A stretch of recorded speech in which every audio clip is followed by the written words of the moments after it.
Oh man, look who's late, you guys. Look who's 3 minutes late. Ugh, I need to get on my game, guys. How's everybody tonight? Yeah. Doing great, I hope. Doing good, doing good, doing good. Gonna wait for everybody to settle in real nice and comfortable. I'll start soon. Just want to make sure everybody's good and ready and got their drinks. You got your drinks? Get your drinks. Get your drinks, people.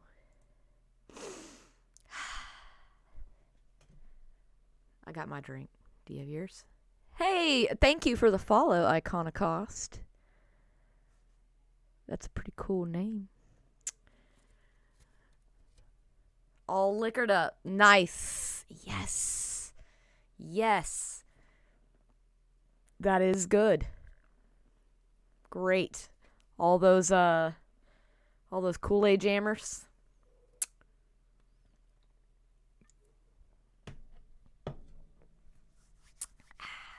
Yes, delicious. So tonight, jammers. Kool-Aid jammers.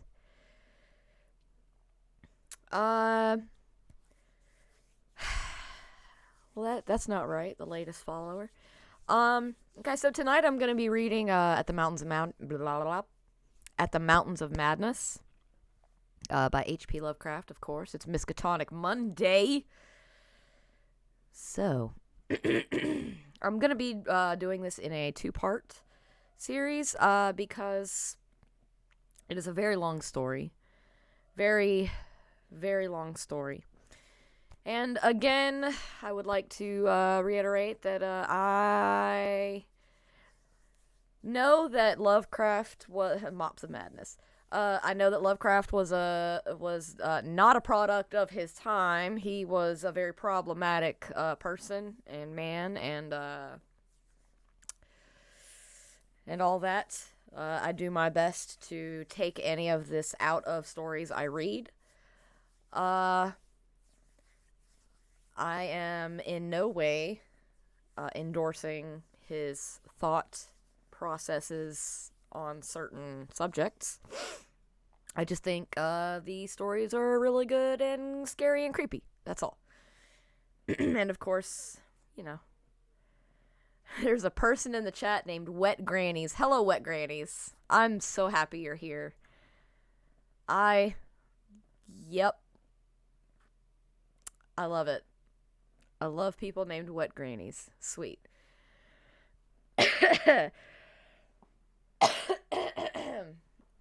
I'm ready, and I hope everybody else is too. Okay. Let me get myself into the... Okay.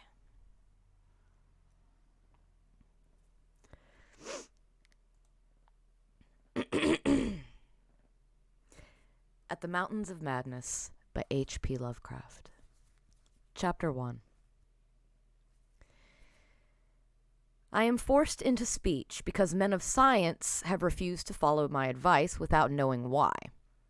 It is altogether against my will that I tell my reasons for opposing this contemplated invasion of the Antarctic, with its vast fossil hunt and its wholesale boring and melting of the ancient ice cap. And I am the more reluctant because my warning may be in vain. Doubt of the real facts, as I must reveal them, is inevitable. Yet if I suppress what will seem extravagant and incredible, there would be nothing left. The hitherto withheld photographs, both ordinary and aerial, will count in my favor, for they are damnably vivid and graphic. Still, they will be doubted because of the great lengths to which clever fakery can be carried. The ink drawings, of course, will be jeered at as obvious impostures, notwithstanding a strangeness of technique which art experts ought to remark and puzzle over. In the end, I must rely on the judgment and standing of the few scientific leaders who have, on the one hand, sufficient independence of thought to weigh my data on its own hideously convincing merits, or in the light of certain primordial and highly baffling myth cycles, and on the other hand, sufficient influence to deter the exploring world in general from any rash and overambitious program in the region of those mountains of madness. It is an unfortunate fact that relatively obscure men like myself and my associates, connected only with a small university, have little chance of making an impression where matters of a wildly bizarre or highly controversial nature are concerned. It is further against us that we are not, in the strictest sense, specialists in the field which came primarily to be concerned. As a geologist, my object in leading the Miskatonic University expedition was wholly that of securing deep-level specimens of rock and soil from various parts of the Antarctic continent, aided by the remarkable drill devised by Professor Frank H.p.Lovecraft of our engineering department. I had no wish to be a pioneer in any other field than this, but I did hope that the use of this new mechanical appliance at different points along previously explored paths would bring to light materials of a sort hitherto unreached by ordinary methods of collection.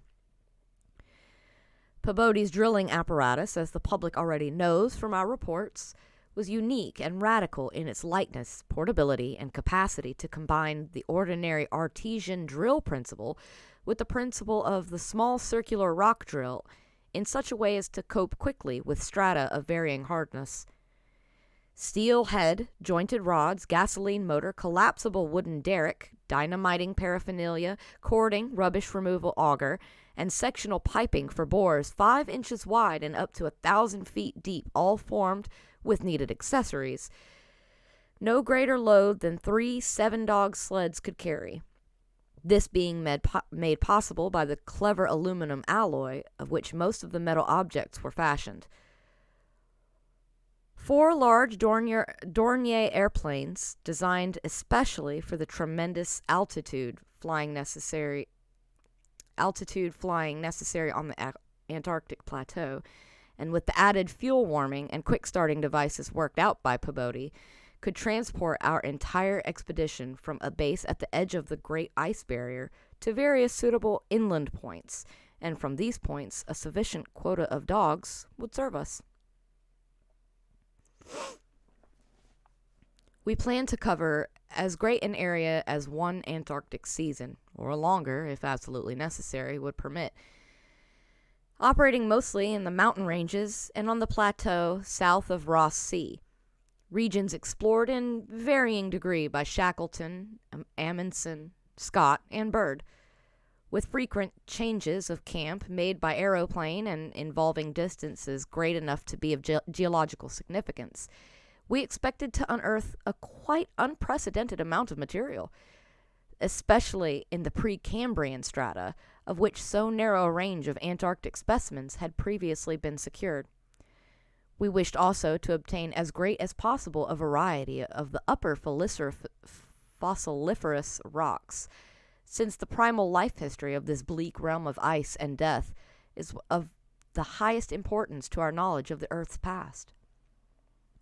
That the Antarctic continent was once temperate and even tropical, with a teeming vegetable and animal life of which the lichens, marine fauna, arachnida, and penguins of the northern edge are the only survivals, is a matter of common information, and we hope to expand that information in variety, accuracy, and detail. When a simple boring revealed fossiliferous signs, we would enlarge the aperture by blasting in order to get specimens of suitable size and condition. Our borings, of varying depth according to the promise held out by upper soil or rock, were to be confined to exposed or nearly exposed land surfaces, these inevitably being slopes and ridges because of the 1 or 2 mile thickness of solid ice overlying the lower levels. We could not afford to waste drilling depth on any considerable amount of mere glaciation, though Peabody had worked out a plan for sinking copper electrodes in thick clusters of borings and melting off limited areas of ice with current from a gasoline-driven dynamo.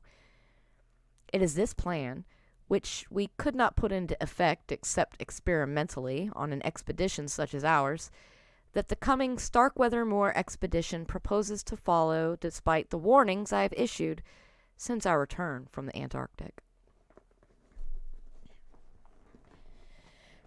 The public knows of the Miskatonic expedition through our frequent wireless reports to the Arkham Advisor at Associated Press, and through the later articles of Pabodie and myself. We consisted of 4 men from the university: Pabodie, Lake of the Biology Department; Atwood of the Physics Department, also a meteorologist; and I representing geology and having nominal command, besides 16 assistants, 7 graduate students from Miskatonic, and 9 skilled mechanics. Of these 16, 12 were qualified aeroplane pilots, all but 2 of them who were competent wireless operators. 8 of them understood navigation with compass and sextant, as did Pabodie, Atwood, and I.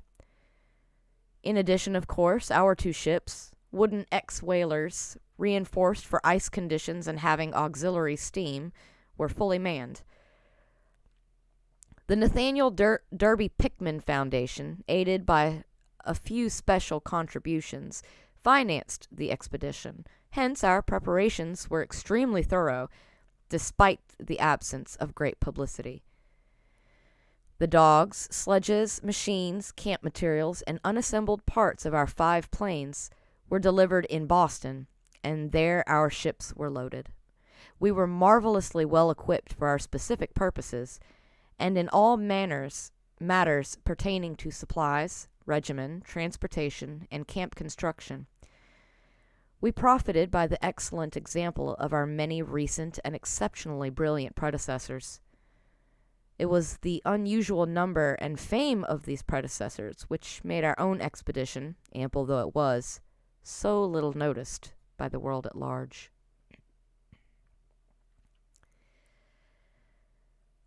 As the newspapers told, we sailed from Boston Harbor on September 2nd, 1930, taking a leisurely course down the coast and through the Panama Canal, and stopping at Samoa and Hobart, Tasmania, at which latter place we took on final supplies. None of our exploring party had ever been in the polar regions before. Hence, we all relied greatly on our ship captains, J.B. Douglas, commanding the brig Arkham, and serving as commander of the sea party, and George Thorfinson, commanding the bark Miskatonic, both veteran whalers in Antarctic waters. As we left the inhabited world behind, the sun sank lower and lower in the north, and stayed longer and longer above the horizon each day. At about 62 degrees south latitude, we sighted our first icebergs, table-like objects with vertical sides, and just before reaching the Antarctic Circle, which we crossed on October 20th with appropriately quaint ceremonies, we were considerably troubled with field ice. The falling temperature bothered me considerably after our long voyage through the tropics, but I tried to brace up for the worst rigors to come. On many occasions, the curious atmospheric effects enchanted me vastly. These include a strikingly vivid mirage, the first I had ever seen, in which distant bergs became the battlements of unimaginable cosmic castles. Pushing through the ice, which was fortunately neither extensive nor thickly packed, we regained open water at south latitude 67 degrees, east longitude 175 degrees. On the morning of October 26th, a strong land blink appeared on the south, and before noon we all felt a thrill of excitement at beholding a vast, lofty, and snow-clad mountain chain which opened out and covered the whole vista ahead. At last, we had encountered an outpost of the great unknown continent and its cryptic world of frozen death. These peaks were obviously the Admiralty Range discovered by Ross, and it would now be our task to round Cape Adair and sailed down the east coast of Victoria Land to our contemplated base on the shore of McMurdo Sound at the foot of the volcano Erebus in south latitude 77 degrees 9 feet.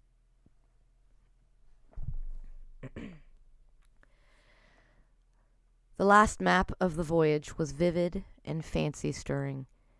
Great barren peaks of mystery looming up constantly against the west as the low northern sun of noon, or the still lower horizon-grazing southern sun of midnight, poured its hazy reddish rays over the white snow, bluish ice and water lanes, and black bits of exposed granite slope.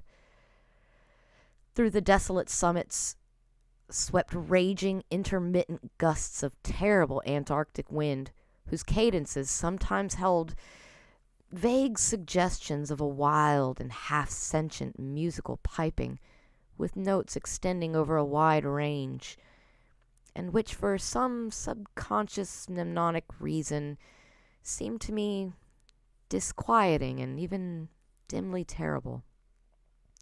Something about the scene reminded me of the strange and disturbing Asian paintings of Nicholas Roerich, and of the still stranger and more disturbing descriptions of the evilly fabled Plateau of Leng, which occur in the dreaded Necronomicon of the mad Arab Abdul Alhazred. I was rather sorry, later on, that I had ever looked into that monstrous book at the college library. On the 7th of November, sight of the westward range having been temporarily lost, we passed Franklin Island, and the next day descried the cones of mountains Erebus and Terror on Ross Island ahead, with the long line of the Parry Mountains beyond. There now stretched off to the east of the low, white line of the Great Ice Barrier, rising perpendicularly to a height of 200 feet, like the rocky cliffs of Quebec, and marking the end of southward navigation. In the afternoon, we entered McMurdo Sound and stood off the coast in lee of smoking Mount Erebus. The scoriac peak towered some 12,700 feet against the eastern sky, like a Japanese print of the sacred Fujiyama, while beyond it rose the white, ghost-like height of Mount Terror, 10,900 feet in altitude, and now extinct as a volcano. Puffs of smoke from Erebus came intermittently, and one of the graduate assistants, a brilliant young fellow named Danforth, pointed out what looked like lava on the snowy slope, remarking that this mountain, discovered in 1840, had undoubtedly been the source of Poe's image when he wrote 7 years later of "The lavas that restlessly roll their sulphurous currents down Yanek, in the ultimate climes of the pole that groans as they roll down Mount Yanek in the realms of the boreal pole." Danforth was a great reader of bizarre material and had talked a good deal of Poe. I was interested myself because of the Antarctic scene of Poe's only long story, the disturbing and enigmatical Arthur Gordon Pym. On the barren shore and on the lofty ice barrier in the background, myriads of grotesque penguins squawked and flapped their fins, while many fat seals were visible on the water, swimming or sprawling across the large cakes of slowly drifting ice. Using small boats, we effected a difficult landing on Ross Island shortly after midnight on the morning of the 9th, carrying a line of cable from each of the ships and preparing to unload supplies by means of a breeches buoy arrangement. Our sensations on the first treading Antarctic soil were poignant and complex, even though at this particular point the Scott and Shackleton expeditions had preceded us. Our camp on the frozen shore below the volcano's slope was only a provisional one, headquarters being kept aboard the Arkham. We landed all our drilling apparatus, dogs, sledges, tents, provisions, gasoline tanks, experimental ice melting outfit, cameras, both ordinary and aerial, aeroplane parts, and other accessories, including 3 small portable wireless outfits, besides those in the planes, capable of communicating with the Arkham's large outfit from any part of the Antarctic continent that we would be likely to visit. The ship's outfit, communicating with the outside world, was to convey press reports to the Arkham Advertiser's powerful wireless station on Kingsport Head, Massachusetts. We hoped to complete our work during a single Antarctic summer, but if this proved impossible, we would winter on the Arkham, sending the Miskatonic north before the freezing of the ice for another summer's supplies.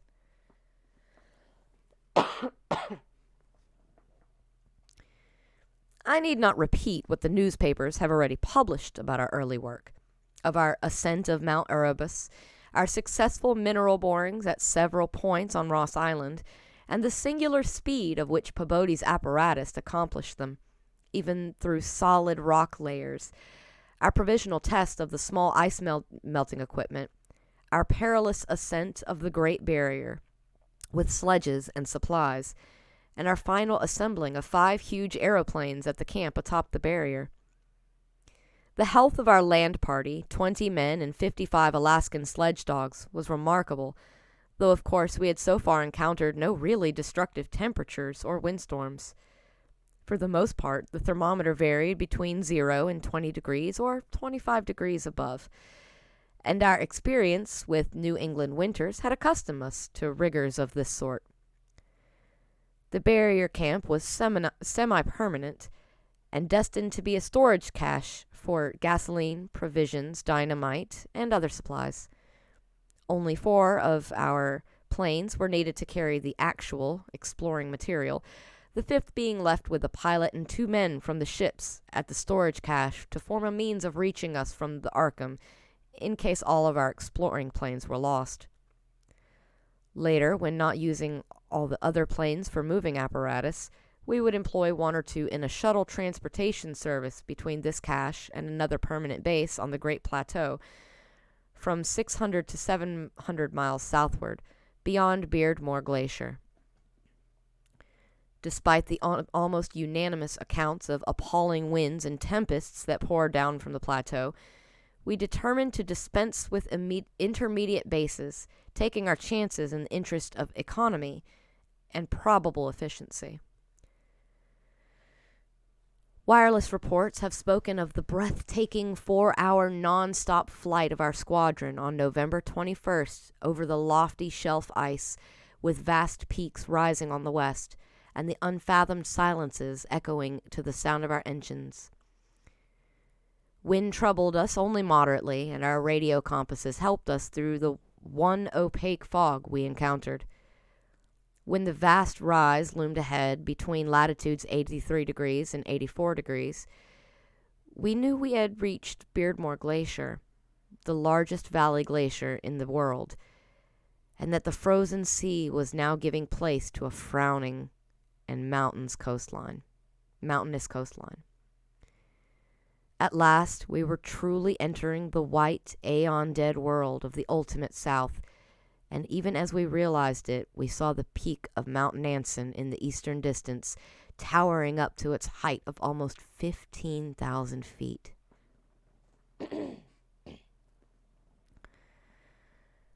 The successful establishment of the southern base above the glacier in latitude 86 degrees 7 feet, east longitude 174 degrees 23 feet, and the phenomenally rapid and effective borings and blastings made at various points, reached by our sledge trips and short aeroplane flights, are matters of history, as is the arduous and triumphant ascent of Mount Nansen by Peabody and 2 of the graduate students, Gedney and Carroll, on December 13th to 15th. We were some 8,500 feet above sea level, and when experimental drillings revealed solid ground only 12 feet down through the snow and ice at certain points, we made considerable use of the small melting apparatus and sunk bores and performed dynamiting at many places where no previous explorer had ever thought of securing mineral specimens. The Precambrian granites and Beacon sandstones thus obtained confirmed our belief that this plateau was homogeneous with the great bulk of the continent to the west, but somewhat different from the parts lying eastward below South America, which we then thought to form a separate and smaller continent divided from the larger one by a frozen junction of Ross and Weddell seas, though Bird has since disproved the hypothesis. Excuse me.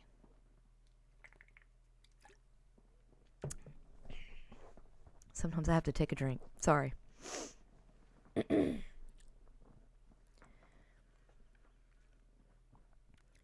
In certain of the sandstones, dynamited and chiseled after boring revealed their nature, we found some highly interesting fossil markings and fragments, notably ferns, seaweeds, trilobites, crinoids, and such mollusks as lingulae and gastropods, all of which seemed of real significance in the connection with the region's primordial history. There was also a queer triangular striated marking about a foot in greatest diameter, which Lake pieced together from 3 fragments of slate brought up from the deep blasted aperture. These fragments came from a point to the westward, near the Queen Alexandra Range, and Lake, as a biologist, seemed to find their curious marking unusually puzzling and provocative, though to my geological eye it looked not unlike some of the ripple effects reasonably common in the sedimentary rocks. Since slate is no more than a metamorphic formation into which a sedimentary stratum is pressed, and since the pressure itself produces odd, distorting effects on any markings which may exist, I saw no reason for extreme wonder over the striated depression.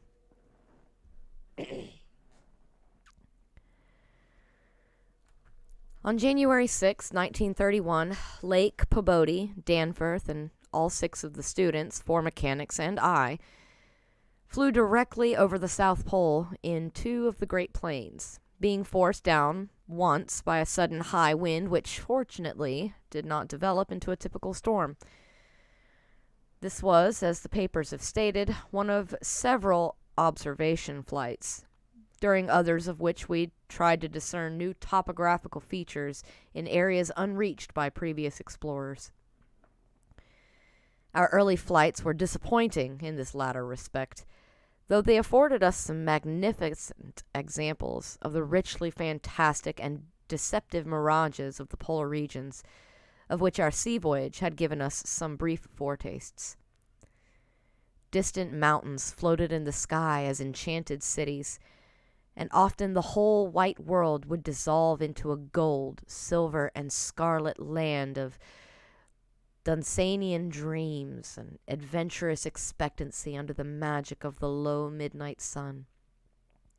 On cloudy days we had considerable trouble flying, owing to the tendency of snowy earth and sky to merge into one mystical opalescent void, with no visible horizon to mark the junction of the two.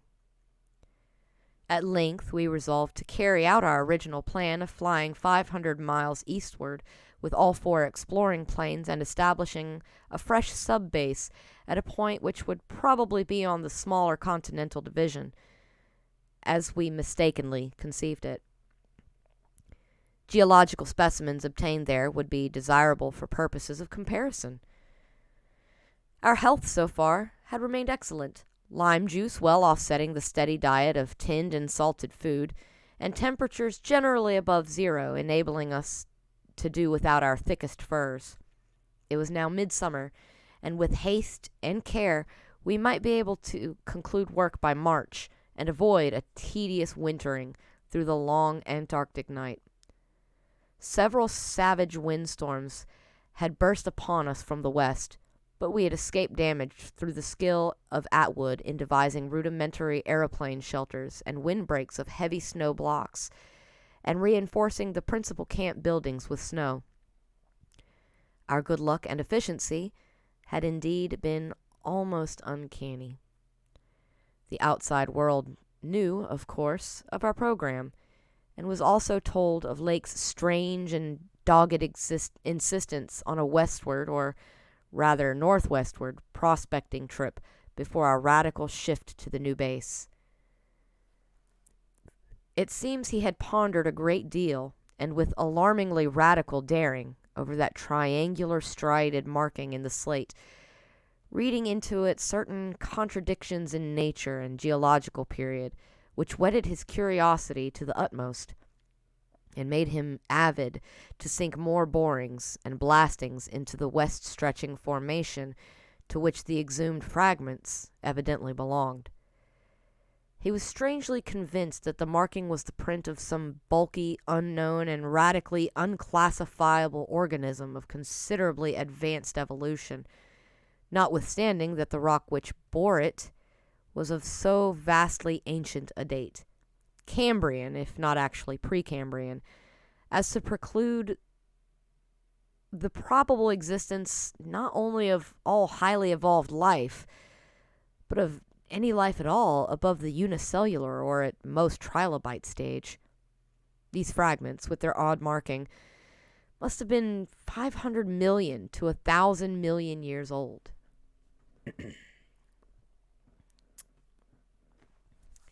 Take another drink.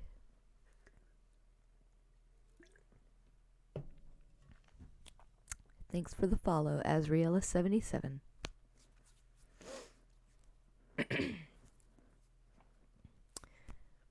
Chapter 2.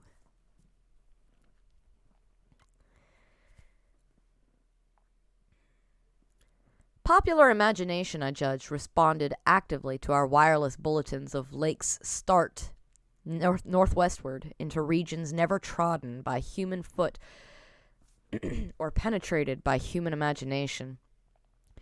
Though we did not mention his wild hopes of revolutionizing the entire sciences of biology and geology, his preliminary sledging and boring journey of January 11th to 18th with Peabody and 5 others, marred by the loss of 2 dogs in an upset when crossing one of the great pressure ridges in the ice, had brought up more and more of the Archean slate, and even I was interested by the singular profusion of evident fossil markings in that unbelievably ancient stratum.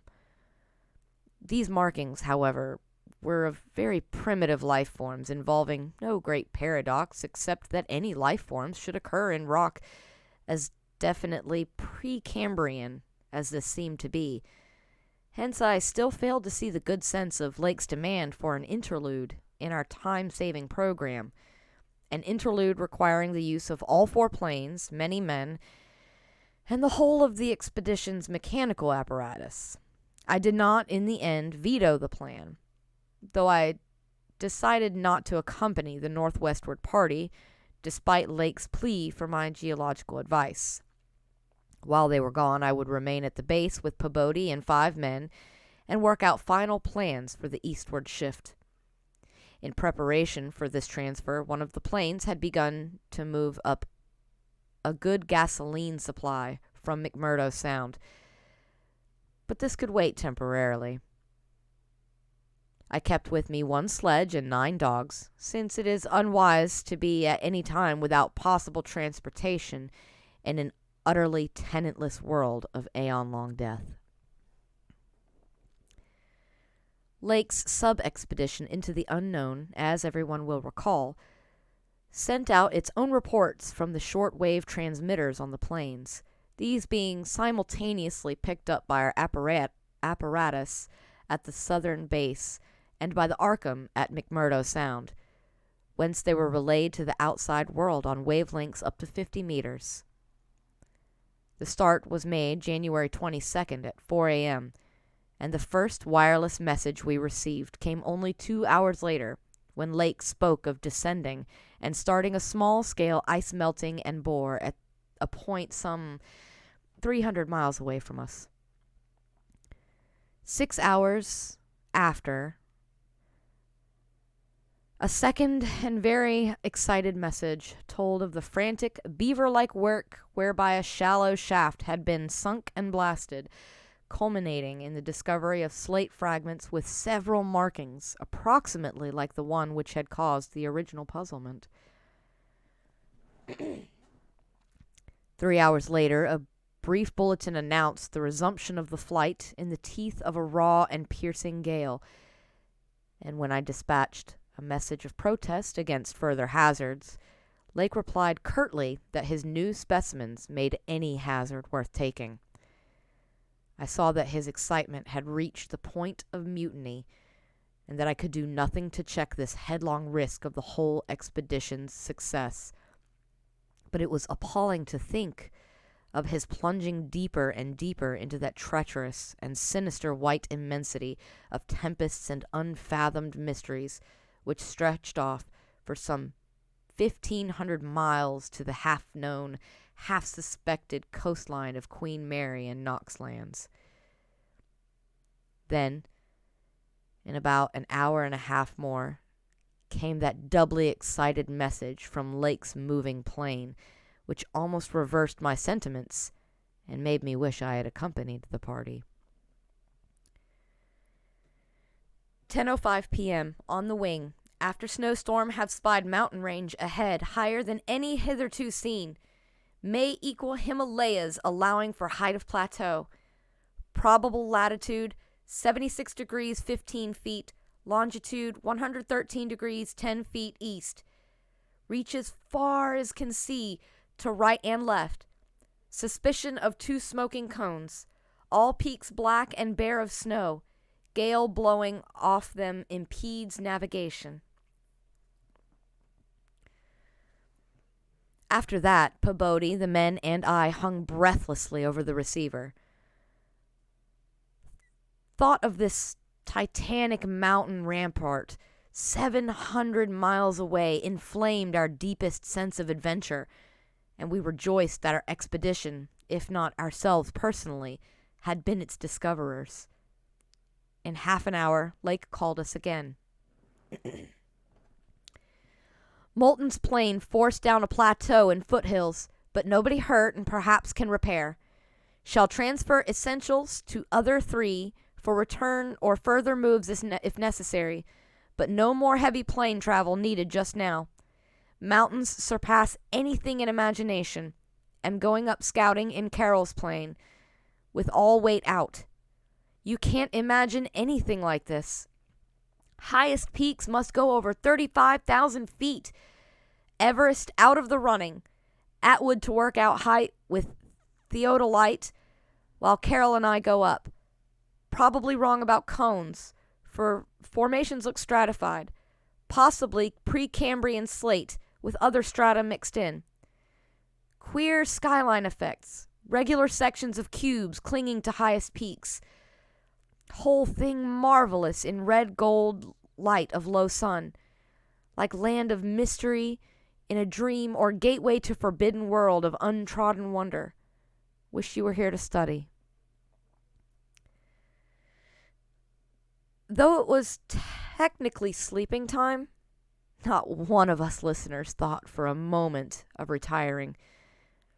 It must have been a good deal the same at McMurdo Sound, where the supply cache and the Arkham were also getting the messages, for Captain Douglas gave out a call congratulating everybody on the important find, and Sherman, the cache operator, seconded his sentiments.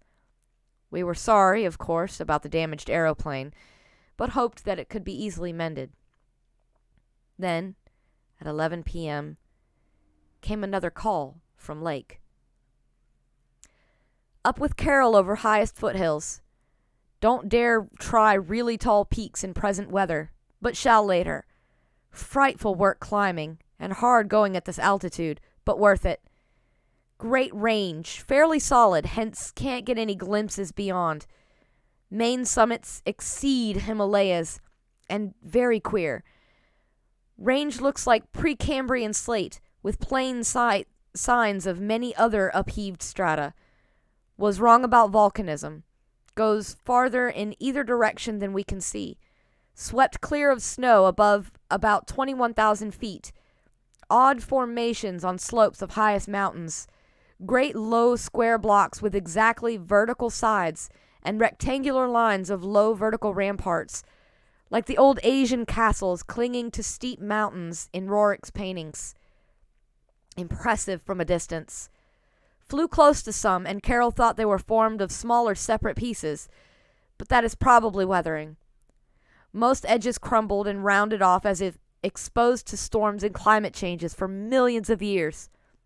Parts, especially upper parts, seemed to be of a lighter colored rock than any visible strata on slopes, hence an evidently crystalline origin. Close flying shows many cave mouths, some unusually regular in outline, square or semicircular. You must come and investigate. I think I saw a rampart squarely on top of one peak. Height seems to be about 30,000 to 35,000 feet. Am up 21,500 myself in devilish gnawing cold. Wind whistles and pipes through passes and in and out of caves, but no flying danger so far. From then on, for another half hour, Lake kept up a running fire of comment and expressed his intention of climbing some of the peaks on foot. I replied that I would join him as soon as he could send a plane, and that Pabodie and I would work out the best gasoline plan, just where and how to concentrate our supply in view of the expedition's altered character. Obviously, Lake's boring operations, as well as his aeroplane activities, would need a great deal delivered for the new base which he was to establish at the foot of the mountains. And it was possible that the eastward flight might not be made after all this season. In connection with this business, I called Captain Douglas, and we asked him to get as much as possible out of the ships and up the barrier with the single dog team we had left there. A direct route across the unknown region between Lake and McMurdo Sound was what we really ought to establish. Lake called me later to say that he had decided to let the camp stay where Moulton's plane had been forced down, and where repairs had already progressed somewhat. The ice sheet was very thin, with dark ground here and there visible, and he would sink some borings and blasts at that very point before making any sledge trips or climbing expeditions. He spoke of the ineffable majesty of the whole scene, and the queer state of his sensations at being in the lee of vast, silent pinnacles whose ranks shot up like a wall, reaching the sky at the world's rim. Atwood's theodolite observations had placed the height of the 5 tallest peaks at from 30,000 to 34,000 feet. The windswept nature of the terrain clearly disturbed Lake, for it argued the occasional existence of prodigious gales violent beyond anything we had so far encountered. His camp lay a little more than 5 miles from where the higher foothills abruptly rose. I could almost trace a note of subconscious alarm in his words, flashed across a glacial void of 700 miles, as he urged that we all hasten with the matter and get the strange new region disposed of as soon as possible. He was about to rest now, after a continuous day's work of almost unparalleled speed, strenuousness, and results.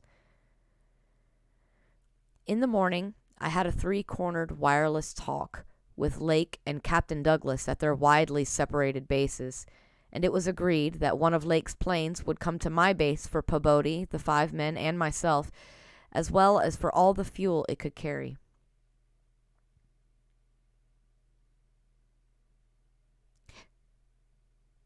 The rest of the fuel question, depending on our decision about the easterly trip, could wait for a few days, since Lake had enough for immediate camp heat and borings. Eventually, the old southern base ought to be restocked, but if we postponed the easterly trip, we would not use it until the next summer, and meanwhile Lake must send a plane to explore a direct route between his new mountains and McMurdo Sound. Pabodie and I prepared to close our base for a short or long period, as the case might be.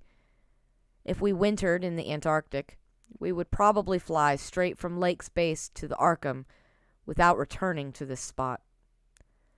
Some of our conical tents had already been reinforced by blocks of hard snow, and now we decided to complete the job of making a permanent Esquimau village. Owing to a very liberal tent supply, Lake had with him all that his base would need, even after our arrival. I wirelessed that Pabodie and I would be ready for the northwestward move after one day's work and one night's rest. Our labors, however, were not very steady after 4 p.m. For about that time, Lake began sending in the most extraordinary and excited messages. His working day had started unpropitously,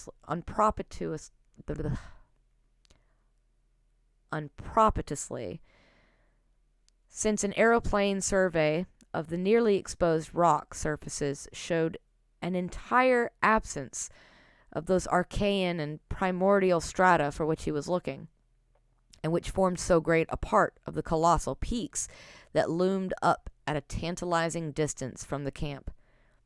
Most of the rocks glimpsed were apparently Jurassic and Comanchean sandstones and Permian and Triassic schists, with now and then a glossy black outcropping suggesting a hard and slaty coal.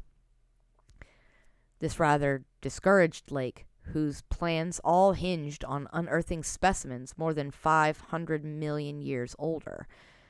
It was clear to him that in order to recover the Archean slate vein in which he had found the odd markings, he would have to make a long sledge trip from these foothills to the steep slopes of the gigantic mountains themselves.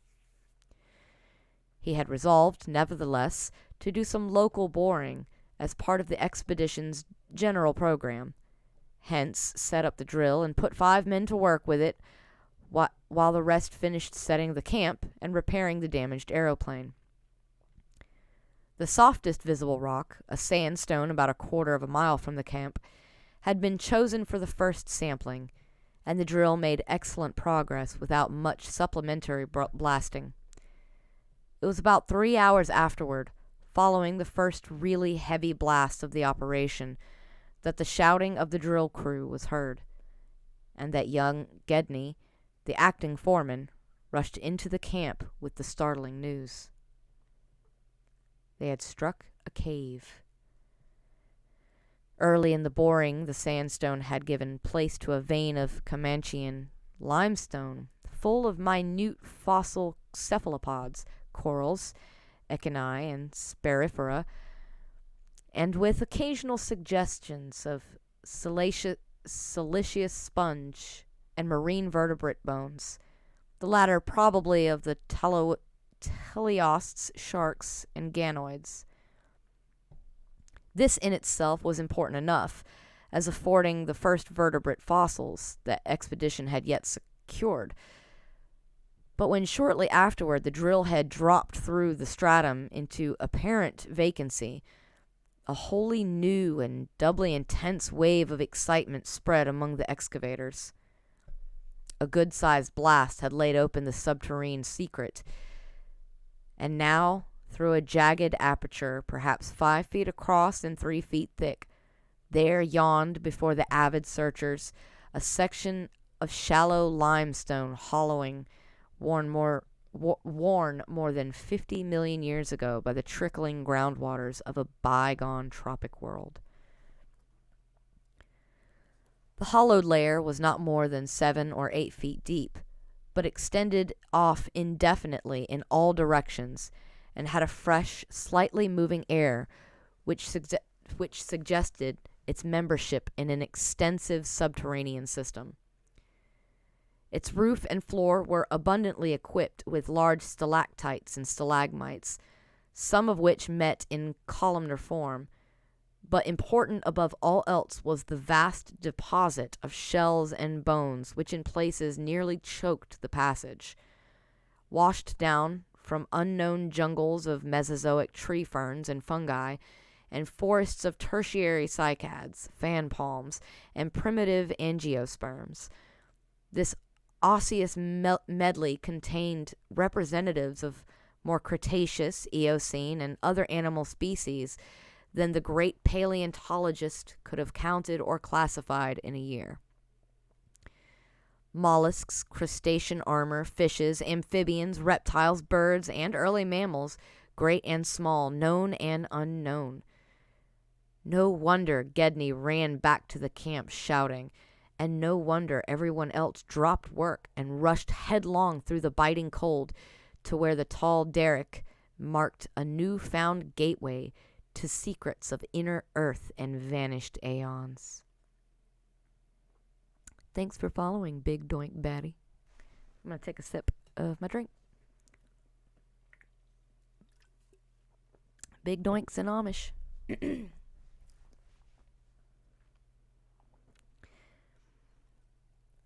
When Lake had satisfied the first keen edge of his curiosity, he scribbled a message in his notebook and had young Moulton run back to the camp to dispatch it by wireless. This was my first word of the discovery, and it told of the identification of early shells, bones of ganoids, and placoderms, remnants of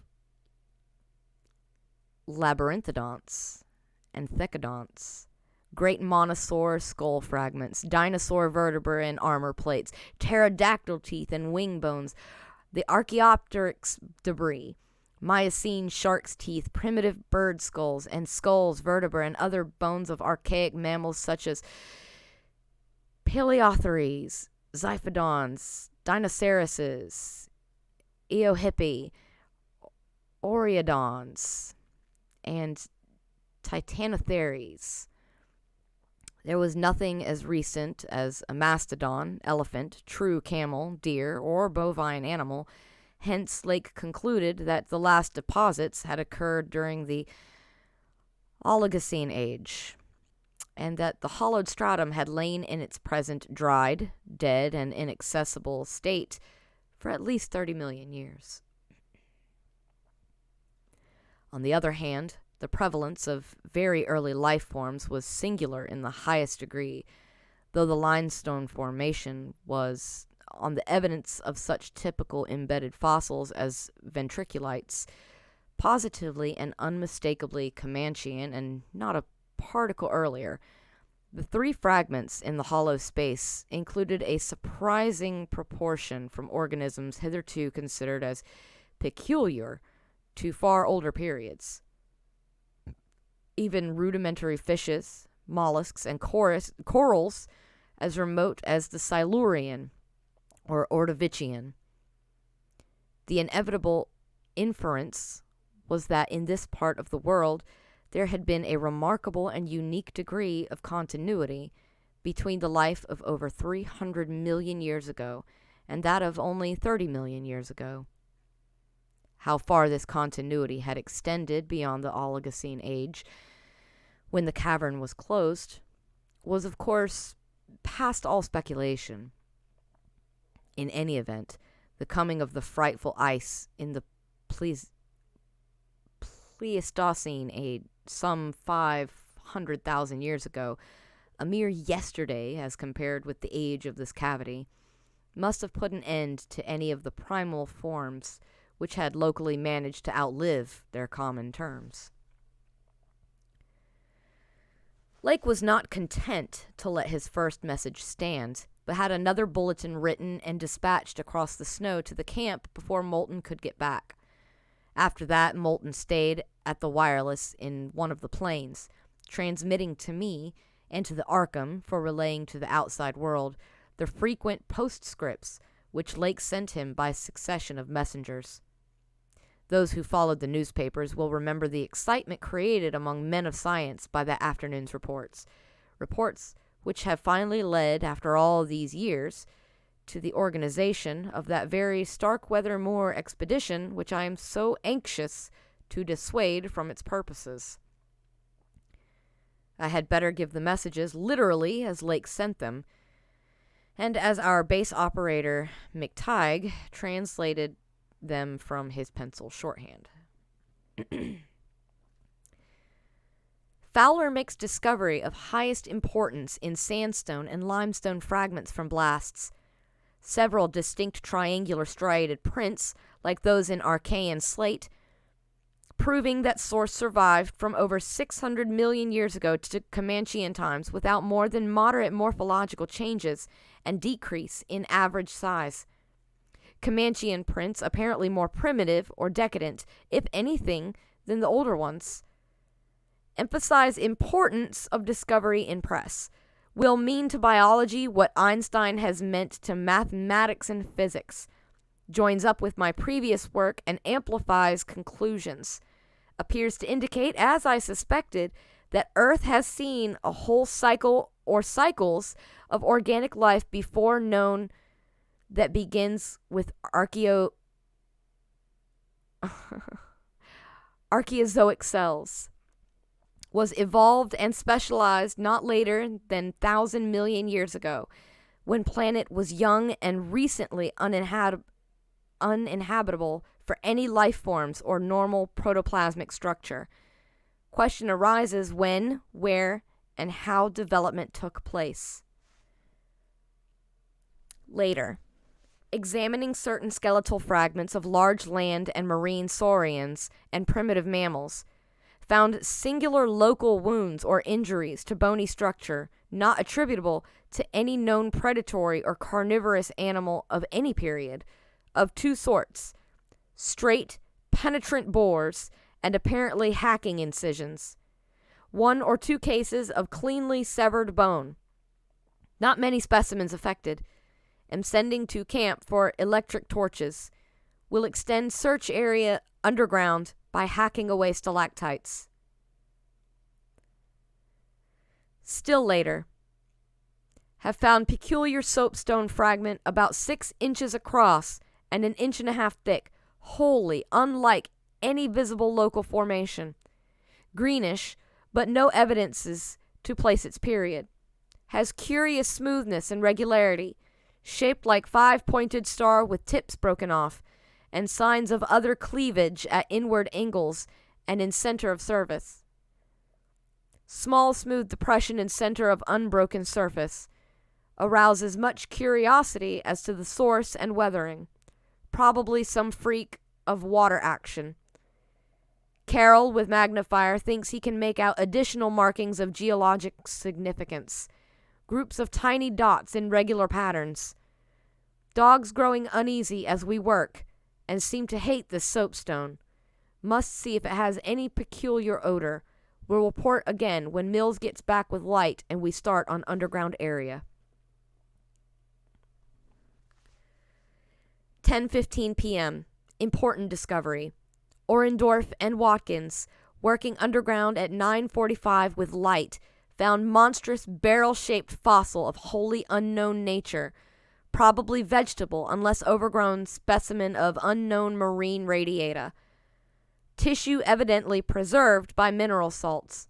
Tough as leather, but astonishing flexibility retained in places. Marks of broken off parts at ends and around sides. 6 feet end to end, 3.5 feet central diameter, tapering off to 1 foot at each end. Like a barrel with 5 bulging ridges in place of staves. Lateral breakages, as of thinnish stalks, are at the equator in the middle of these ridges. In furrows between ridges are curious growths. Combs or wings that fold up and spread out like fans. All greatly damaged, but one, which gives almost 7-foot wing spread. Arrangement reminds one of certain monsters of primal myth, especially fabled elder things in Necronomicon. These wings seem to be membranous, stretched on frameworks of glandular tubing. Apparent minute orifices in frame tubing at wingtips. Ends of body shriveled, giving no clue to interior or to what has been broken off there. Must dissect when we get back to camp. Can't decide whether vegetable or animal. Many features obviously of almost incredible primitiveness, have set all hands cutting stalactites and looking for further specimens. Additional scarred bones found, but these must wait. Having trouble with the dogs. They can't endure the new specimen, and would probably tear it to pieces if we didn't keep it at a distance from them. 11:30 p.m. Attention, Dyer, Peabody, Douglas. Matter of highest, I might say transcendent, importance. Arkham must relay to Kingsport Head Station at once. Strange barrel growth is the Archean thing that left prints in rocks. Mills, Boudreau, and Fowler discover cluster of 13 more at underground point, 40 feet from aperture. Mixed with curiously rounded and configured soapstone fragments, smaller than the one previously found. Star-shaped but no marks of breakage, except at some of the points. Of organic specimens, 8 apparently perfect, with all appendages. Have brought all to the surface, leading off dogs to the distance. They cannot stand the things. Give close attention to description and repeat back for accuracy. Papers must get this right. Objects are 8 feet long, all over. 6'5" ridged barrel torso, 3.5 feet central diameter, 1 foot end diameters.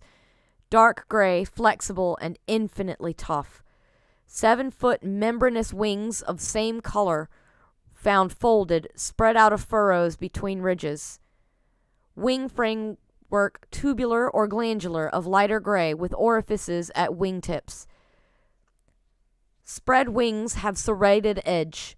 Around equator, one at central apex of each of the 5 vertical stave-like ridges, are 5 systems of light gray flexible arms or tentacles found tightly folded to the torso, but expansible to maximum length of over 3 feet, like arms of a primitive crinoid. Single stalks 3 inches diameter branch after 6 inches into 5 substalks, each of which branches after 8 inches into 5 small tapering tentacles or tendrils, giving each stalk a total of 25 tentacles. At top of torso, blunt bulbous neck of lighter gray with gill-like suggestions holds yellowish, 5-pointed starfish-shaped apparent head covered with 3-inch wiry cilia of various prismatic colors. Head thick and puffy, about 2 feet point to point, with 3-inch flexible yellowish tubes projecting from each point. Slit in exact center of top, probably breathing aperture. At end of each tube is spherical expansion where yellowish membrane rolls back on handling to reveal glassy, red-irised globe, evidently an eye. 5 slightly longer reddish tubes start from the inner angles of starfish-shaped head and end in sac-like swellings of same color, which upon pressure open to bell-shaped orifices 2 inches maximum diameter and lined with sharp white tooth-like projections. Probable mouths. All these tubes, cilia, and points of starfish head found folded tightly down, tubes and points clinging to bulbous neck and torso. Flexibility surprising despite vast toughness.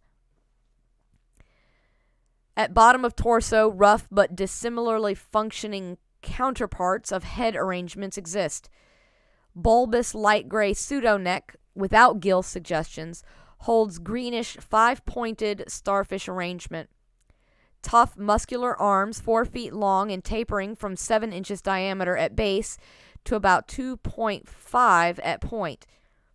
To each point is attached small end of greenish 5-veined membranous triangle 8 inches long and 6 wide at the further end. This is the paddle fin or pseudo-foot, which has made prints in rocks from 1,000 million to 50 or 60 million years old. From inner angles of starfish arrangement project 2-foot reddish tubes tapering from 3 inches diameter at base to 1 at tip. Orifices at tip. All these parts infinitely tough and leathery, but extremely flexible. 4-foot arms with paddles, undoubtedly used for locomotion of some sort, marine or otherwise. When moved, display suggestions of exaggerated muscularity. As found, all these projections tightly folded over pseudo-neck at the end of torso, corresponding to projections at the other end. Cannot yet assign positively to animal or vegetable kingdom, but odds now favor animal. Probably represents incredibly advanced evolution of radiata without loss of certain primitive features.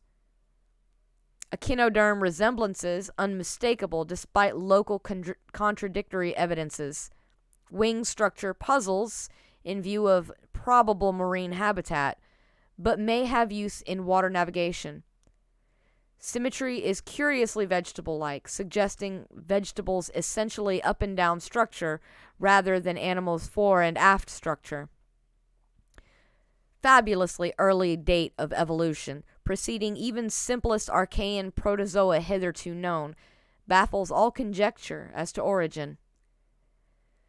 Complete specimens have such uncanny resemblance to certain creatures of primal myth that suggestion of ancient existence outside Antarctic becomes inevitable. Dyer and Peabody have read Necronomicon and seen Clark Ashton Smith's nightmare paintings based on the text, and will understand when I speak of elder things supposed to have created all earth life as jest or mistake.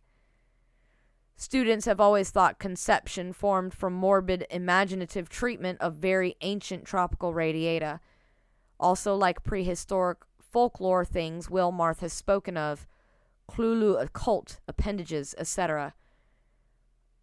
Vast field of study opened, deposits probably of late Cretaceous or early Eocene period, judging from associated specimens. Massive stalagmites deposited above them. Hard work, hewing out, but toughness prevented damage. State of preservation miraculous, evidently owing to limestone action. No more found so far, but will resume search later.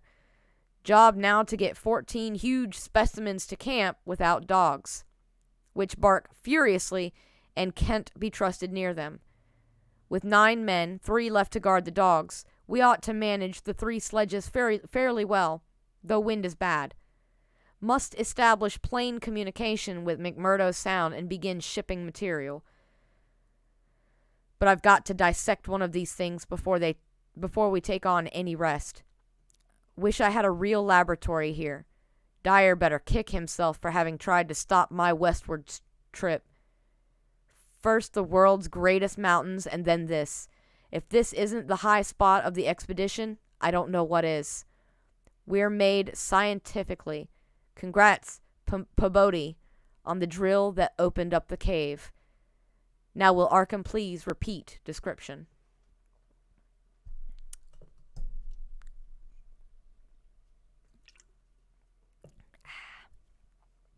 Ooh, creepy. Had to take a drink.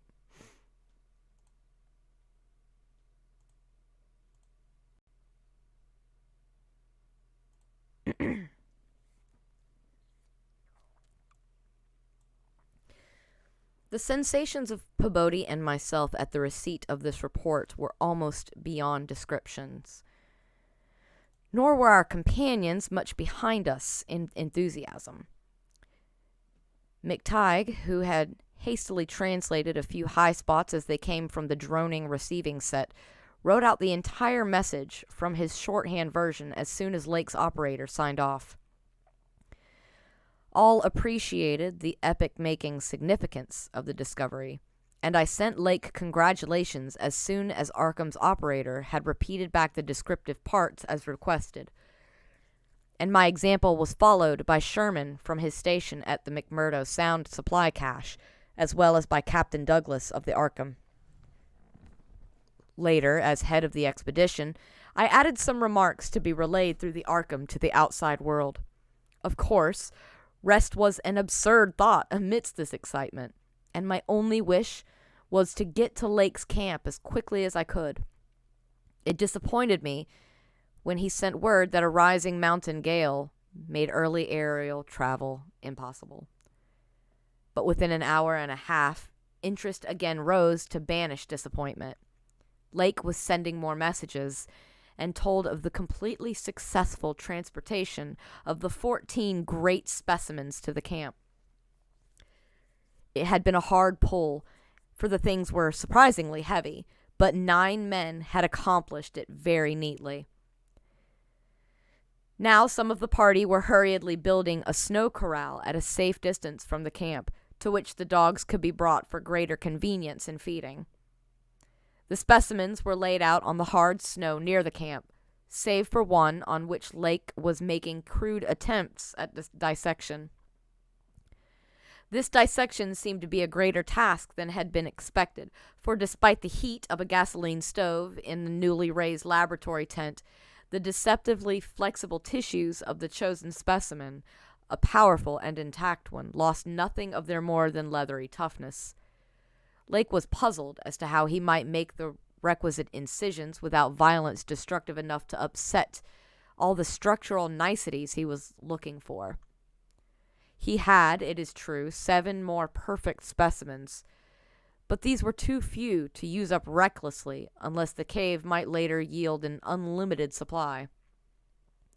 Accordingly, he removed the specimen and dragged in one which, though having remnants of the starfish arrangement at both ends, was badly crushed and partly disrupted along one end of the great torso furrows. Results, quickly reported over the wireless, were baffling and provocative indeed. Nothing like delicacy or accuracy was possible with instruments hardly able to cut the anomalous tissue, but the little that was achieved left us all awed and bewildered. Existing biology would have to be wholly revised, for this thing was no product of any cell growth science knows about. There had been scarcely any mineral replacement, and despite an age of perhaps 40 million years, the internal organs were wholly intact. The leathery, undeteriorative, and almost indestructible quality was an inherent attribute of the thing's form of organization, and pertained to some Paleogean cycle of invertebrate evolution utterly beyond our powers of speculation. At first, all that Lake found was dry, but as the heated tent produced its thawing effect, organic moisture of pungent and offensive odor was encountered toward the thing's uninjured side. It was not blood, but a thick, dark green fluid, apparently answering to the same purpose. By the time Lake reached this stage, all 37 dogs had been brought to the still uncompleted corral near the camp, and even at that distance set up a savage barking and show of restlessness at the acrid, diffusive smell. Far from helping to place the strange entity, this provisional dissection merely deepened its mystery. All guesses about the its external members had been correct, and on the evidence of these, one could hardly hesitate to call the thing animal.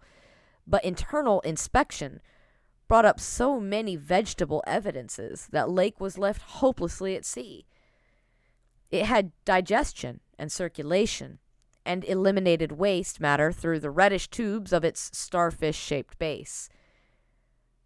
Cursorily, one would say that its respiratory apparatus handled oxygen rather than carbon dioxide, and there were odd evidences of air storage chambers and methods of shifting respiration from the external orifice to at least 2 other fully developed breathing systems, gills and pores. Clearly, it was amphibian and probably adapted to long airless hibernation periods as well. Vocal organs seemed present in connection with the main respiratory system, but they presented anomalies beyond immediate solution. Articulate speech, in the sense of syllable utterance, seemed barely conceivable, but musical piping notes covering a wide range were highly probable. The muscular system was almost preternaturally developed. The nervous system was so complex and highly developed as to leave Lake aghast. Though excessively primitive and archaic in some respect, the thing had a set of ganglial centers and connectives arguing the very extremes of specialized development. Its 5-lobed brain was surprisingly advanced, and there were signs of a sensory equipment served in part through the wiry cilia of the head, involving factors alien to any other terrestrial organism. Probably, it had more than 5 senses, so that its habits could not be predicted from any existing analogy. It must, Lake thought, have been a creature of keen sensitiveness and delicately differentiated functions in its primal world, much like the ants and bees of today. It reproduced like the vegetable cryptogams, especially the pteridophytes, having spore cases at the tips of the wings and evidently developing from a thallus or prothallus. But to give it a name at this stage was mere folly. It looked like a radiate, but was clearly something more. It was partly vegetable, but had 3/4 of the essentials of animal structure.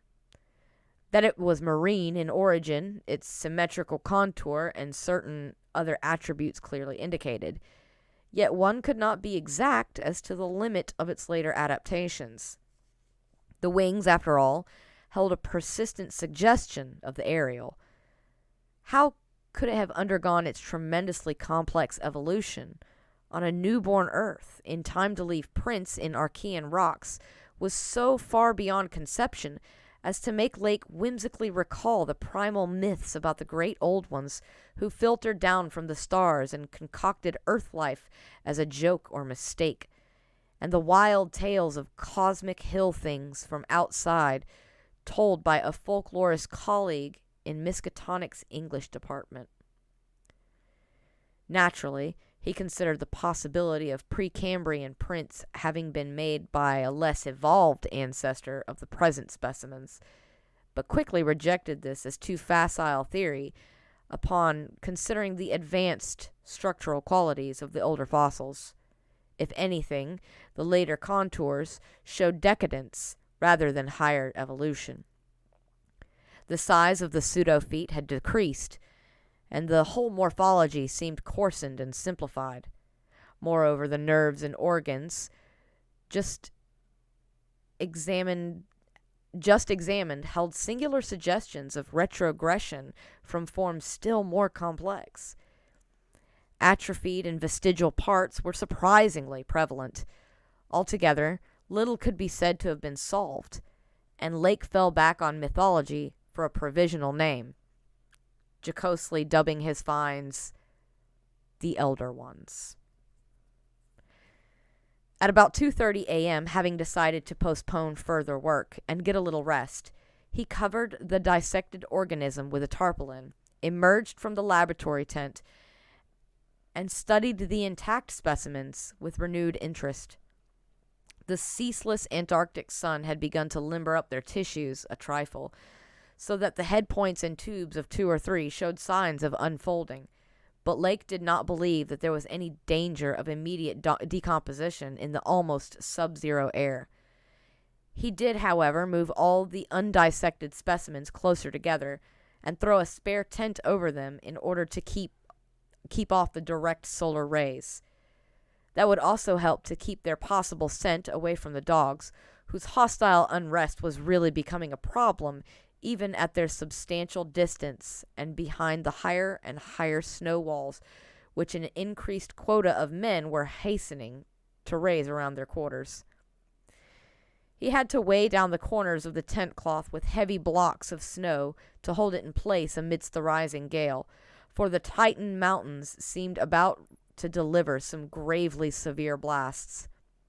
Early apprehensions about sudden Antarctic winds were revived, and under Atwood's supervisions, precautions were taken to bank the tents, new dog corral, and crude aeroplane shelters with snow on the mountainward side. These latter shelters, begun with hard snow blocks during odd moments, were by no means as high as they should have been, and Lake finally detached all hands from other tasks to work on them. It was after 4 when Lake at last prepared to sign off and advised us all to share the rest period his outfit would take when the shelter walls were a little higher. He held some friendly chat with Pabodie over the ether, and repeated his praise of the really marvelous drills that had helped him make this discovery. Atwood also sent greetings and praises. I gave Lake a warm word of congratulation, owning up that he was right about the western trip, and we all agreed to get in touch by wireless at 10 in the morning. If the gale was then over, Lake would send a plane for the party at my base. Just before retiring, I dispatched a final message to the Arkham with instructions about toning down the day's news for the outside world, since the full details seemed radical enough to rouse a wave of incredulity until further substantiated. Whew.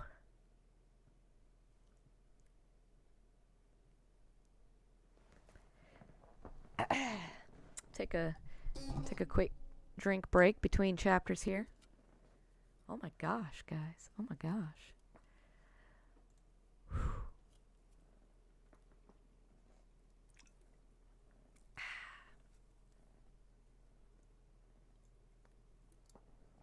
I don't know. How do you guys think this is going to go? It's going to go great. No problems. Nah.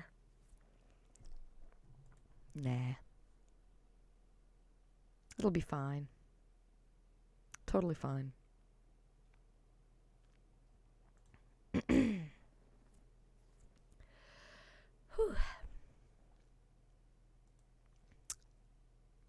Chapter 3. None of us, I imagine, slept very heavily or continuously that morning, for both the excitement of Lake's discovery and the mounting fury of the wind were against such a thing. So savage was the blast, even where we were, that we could not help wondering how much worse it was at Lake's camp, directly under the vast unknown peaks that bred and delivered it. McTighe was awake at 10 o'clock and tried to get Lake on the wireless, as agreed, but some electrical condition in the disturbed air to the westward seemed to prevent communication. We did, however, get the Arkham, and Douglas told me that he had likewise been vainly trying to reach Lake. He had not known about the wind, for very little was blowing at McMurdo Sound, despite its persistent rage where we were. Throughout the day we all listened anxiously and tried to get Lake at intervals, but invariably without results. About noon, a positive frenzy of wind stampeded out of the west, causing us to fear for the safety of our camp. But it eventually died down, with only moderate relapse at 2 p.m. After 3 o'clock, it was very quiet, and we redoubled our efforts to get Lake. Reflecting that he had 4 planes, each provided with an excellent shortwave outfit, we could not imagine any ordinary accident capable of crippling all his wireless equipment at once. Nevertheless, the stony silence continued, and when we thought of the delirious force the wind must have had in his locality, we could not help making the most direful conjectures. By 6 o'clock, our fears had become intense and definite, and after a wireless consultation with Douglas and Thornfinson, I resolved to take steps toward investigation. The 5th aeroplane, which we had left at the McMurdo Sound supply cache with Sherman and 2 sailors, was in good shape and ready for instant use, and it seemed that the very emergency for which it had been saved was now upon us. I got Sherman by wireless and ordered him to join me with the plane and the 2 sailors at the southern base as quickly as possible. the air conditions being apparently highly favorable. We then talked over the personnel of the coming investigation party and decided that we would include all hands, together with a sledge and dogs which I had kept with me. Even so great a load would not be too much for one of the huge planes built to our especial orders for heavy machinery transportation. At intervals, I still tried to reach Lake with the wireless, but all to no purpose. Sherman, with the sailors Gunnarsson and Larson, took off at 7:30 and reported a quiet flight from several points on the wing. They arrived at our base at midnight, and all hands at once discussed the next move. It was risky business sailing over the Antarctic in a single aeroplane without any line of bases, but no one drew back from what seemed like the plainest necessity. We turned in at 2 o'clock for a brief rest after some preliminary loading of the plane, but were up again in 4 hours to finish the loading and packing. At 7:15 a.m., January 25th, we started flying northwestward under McTighe's pilotage with 10 men, 7 dogs, a sledge, a fuel and food supply, and other items including the plane's wireless outfit. The atmosphere was clear, fairly quiet, and relatively mild in temperature, and we anticipated very little trouble in reaching the latitude and longitude designated by Lake as the site of his camp. Our apprehensions were over what we might find, or fail to find, at the end of our journey, for silence continued to answer all calls dispatched to the camp. Every incident of that 4.5-hour flight is burned into my recollection because of its crucial position in my life. It marked my loss, at the age of 54, of all that peace and balance which the normal mind possesses through its accustomed conception of external nature and nature's laws. Thenceforward, the 10 of us, but the student Danforth, and myself above all others, were to face a hideously amplified world of lurking horrors which nothing can erase from our emotions, and which we would refrain from sharing with mankind in general if we could. The newspapers have printed the bulletins we sent from the moving plane, telling of our non-stop course, our 2 battles with the treacherous upper air gales, our glimpse of the broken surface where Lake had sunk his mid-journey shaft 3 days before, and our sight of a group of those strange, fluffy snow cylinders noted by Amundsen and Bird as rolling in the wind across the endless leagues of frozen plateau. There came a point, though, when our sensations could not be conveyed in any words the press would understand, and a later point when we had to adopt an actual rule of strict censorship. The sailor Larson was the first to spy the jagged line of witch-like cones and pinnacles ahead, and his shouts sent everyone to the windows of the great cabined plane.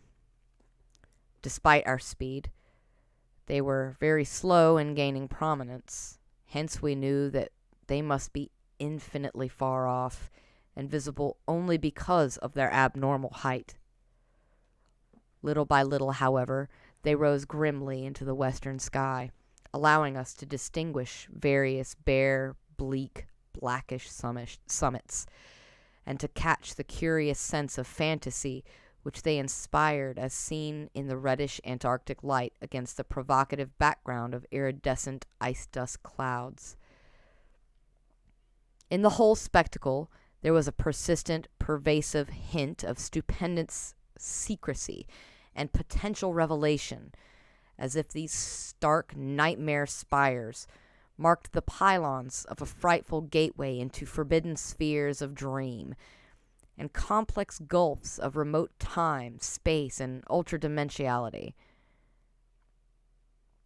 I could not help feeling that they were evil things, mountains of madness whose farther slopes looked out over some accursed ultimate abyss.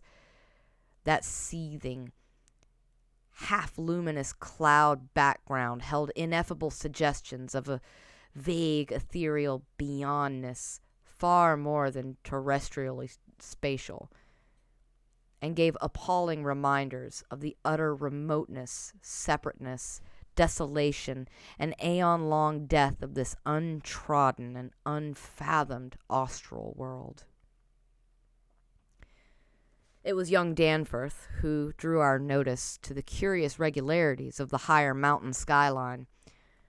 Regularities like clinging fragments of perfect cubes, which Lake had mentioned in his messages, and which indeed justified his comparison with the dreamlike suggestions of primordial temple ruins on cloudy Asian mountaintops, so subtly and strangely painted by Roerich.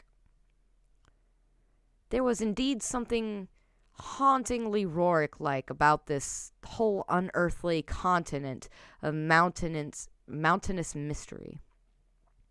I had felt it in October, when we first caught sight of Victoria Land, and I felt it afresh now. I felt, too, another wave of uneasy consciousness of archaean mythical resemblances, of how disturbingly this lethal realm corresponded to the evilly famed plateau of Leng in the primordial writings. Mythologists have placed Leng in Central Asia, but the racial memory of man, or of his predecessors, is long, and it may well be that certain tales have come down from lands and mountains and temples of horror earlier than Asia, and earlier than any human world we know. A few daring mystics have hinted at pre-Pleistocene origin for the fragmentary Nicotic manuscripts, and have suggested that the devotees of Tsathoggua were as alien to mankind as Tsathoggua itself. Leng, wherever in space or time it might brood, was not a region I would care to be in or near, nor did I relish the proximity of a world that had ever bred such ambiguous and archaean monstrosities as those Lake had just mentioned. At the moment, I felt sorry that I had ever read the abhorred Necronomicon, or talked so much with that unpleasantly erudite folklorist Wilmarth at the university. This mood undoubtedly served to aggravate my reaction to the bizarre mirage which burst upon us from the increasingly opalescent zenith as we drew near the mountains and began to make out the cumulative undulations of the foothills. I had seen dozens of polar mirages during the preceding weeks, some of them quite as uncanny and fantastically vivid as the present sample. But this one had a wholly novel and obscure quality of menacing symbolism, and I shuddered as the seething labyrinth of fabulous walls and towers and minarets loomed out of the troubled ice vapors above our heads. The effect was that of a cyclopean city of no architecture known to man or to human imagination, with vast aggregations of night-black masonry embodying monstrous perversions of geometrical laws and attaining the most grotesque extremes of sinister bizarrerie. There were truncated cones, sometimes terraced or fluted, surmounted by tall cylindrical shafts here and there, bulbously enlarged and often capped with tiers of thinnish scalloped discs, and strange, beetling, table-like constructions suggesting piles of multitudinous rectangular slabs or circular plates, or 5 table-like constructions suggesting or 5 pointed stars, with each one overlapping the one beneath. There were composite cones and pyramids, either alone or surmounting cylinders or cubes, or flatter, truncated cones and pyramids, and occasional needle-like spires in curious clusters of 5. All of these febrile structures seemed knit together by tubular bridges crossing from one to the other at various dizzying heights, and the implied scale of the whole was terrifying and oppressive in its sheer giganticism. The general type of mirage was not unlike some of the wilder forms observed and drawn by the Arctic whaler Scoresby in 1820, but at this time and place, with those dark, unknown mountain peaks soaring stupendously ahead, that anomalous elder world discovery in our minds, and the pall of probable disaster enveloping the greater part of our expedition, we all seemed to find it in a taint of latent malignity and infinitely evil portent. I was glad when the mirage began to break up, though in the process the various nightmare turrets and cones assumed distorted temporary forms of even vaster hideousness. As the whole illusion dissolved to churning opalescence, we began to look earthward again, and saw that our journey's end was not far off. The unknown mountains ahead rose dizzyingly up like a fearsome rampart of giants, their curious regularities showing with startling clearness even without a field glass. We were over the lowest foothills now, and we could see amidst the snow, ice, and bare patches of their main plateau a couple of darkish spots which we took to be Lake's camp and boring. The higher foothills shot up between 5 and 6 miles away, forming a range almost distinct from the terrifying line of more than Himalayan peaks beyond them. At length, Ropes, the student who had relieved McTighe at the controls, began to head downward toward the left-hand dark spot whose size marked it as the camp. As he did so, McTighe sent out the last uncensored wireless message the world was to receive from our expedition. Everyone, of course, has read the brief and unsatisfying bulletins of the rest of our Antarctic sojourn.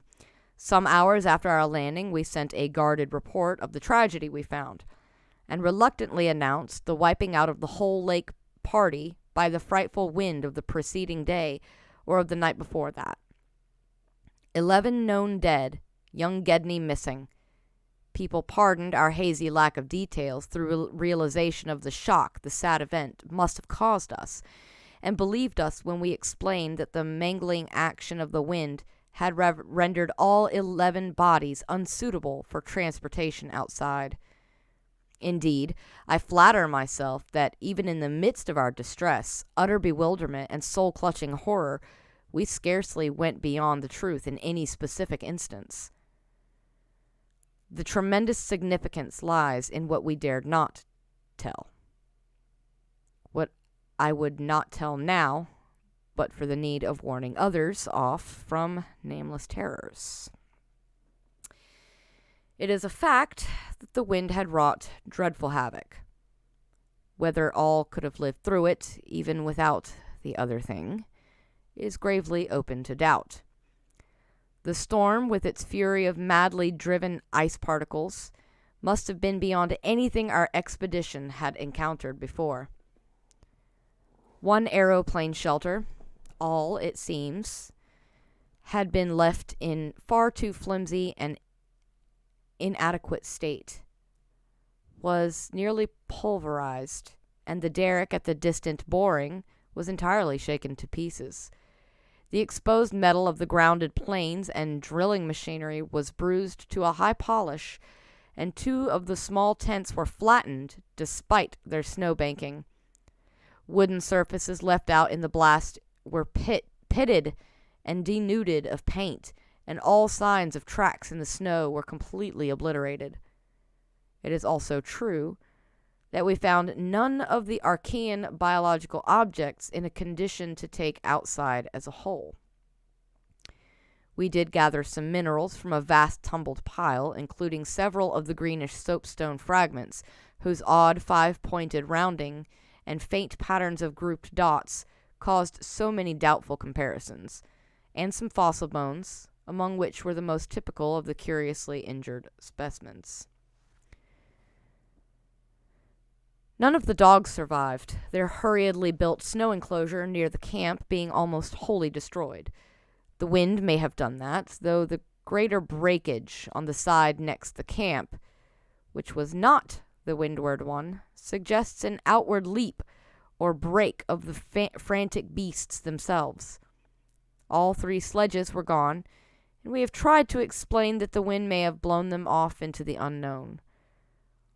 The drill and ice-melting machinery at the boring were too badly damaged to warrant salvage, so we used them to choke up that subtly disturbing gateway to the past which Lake had blasted.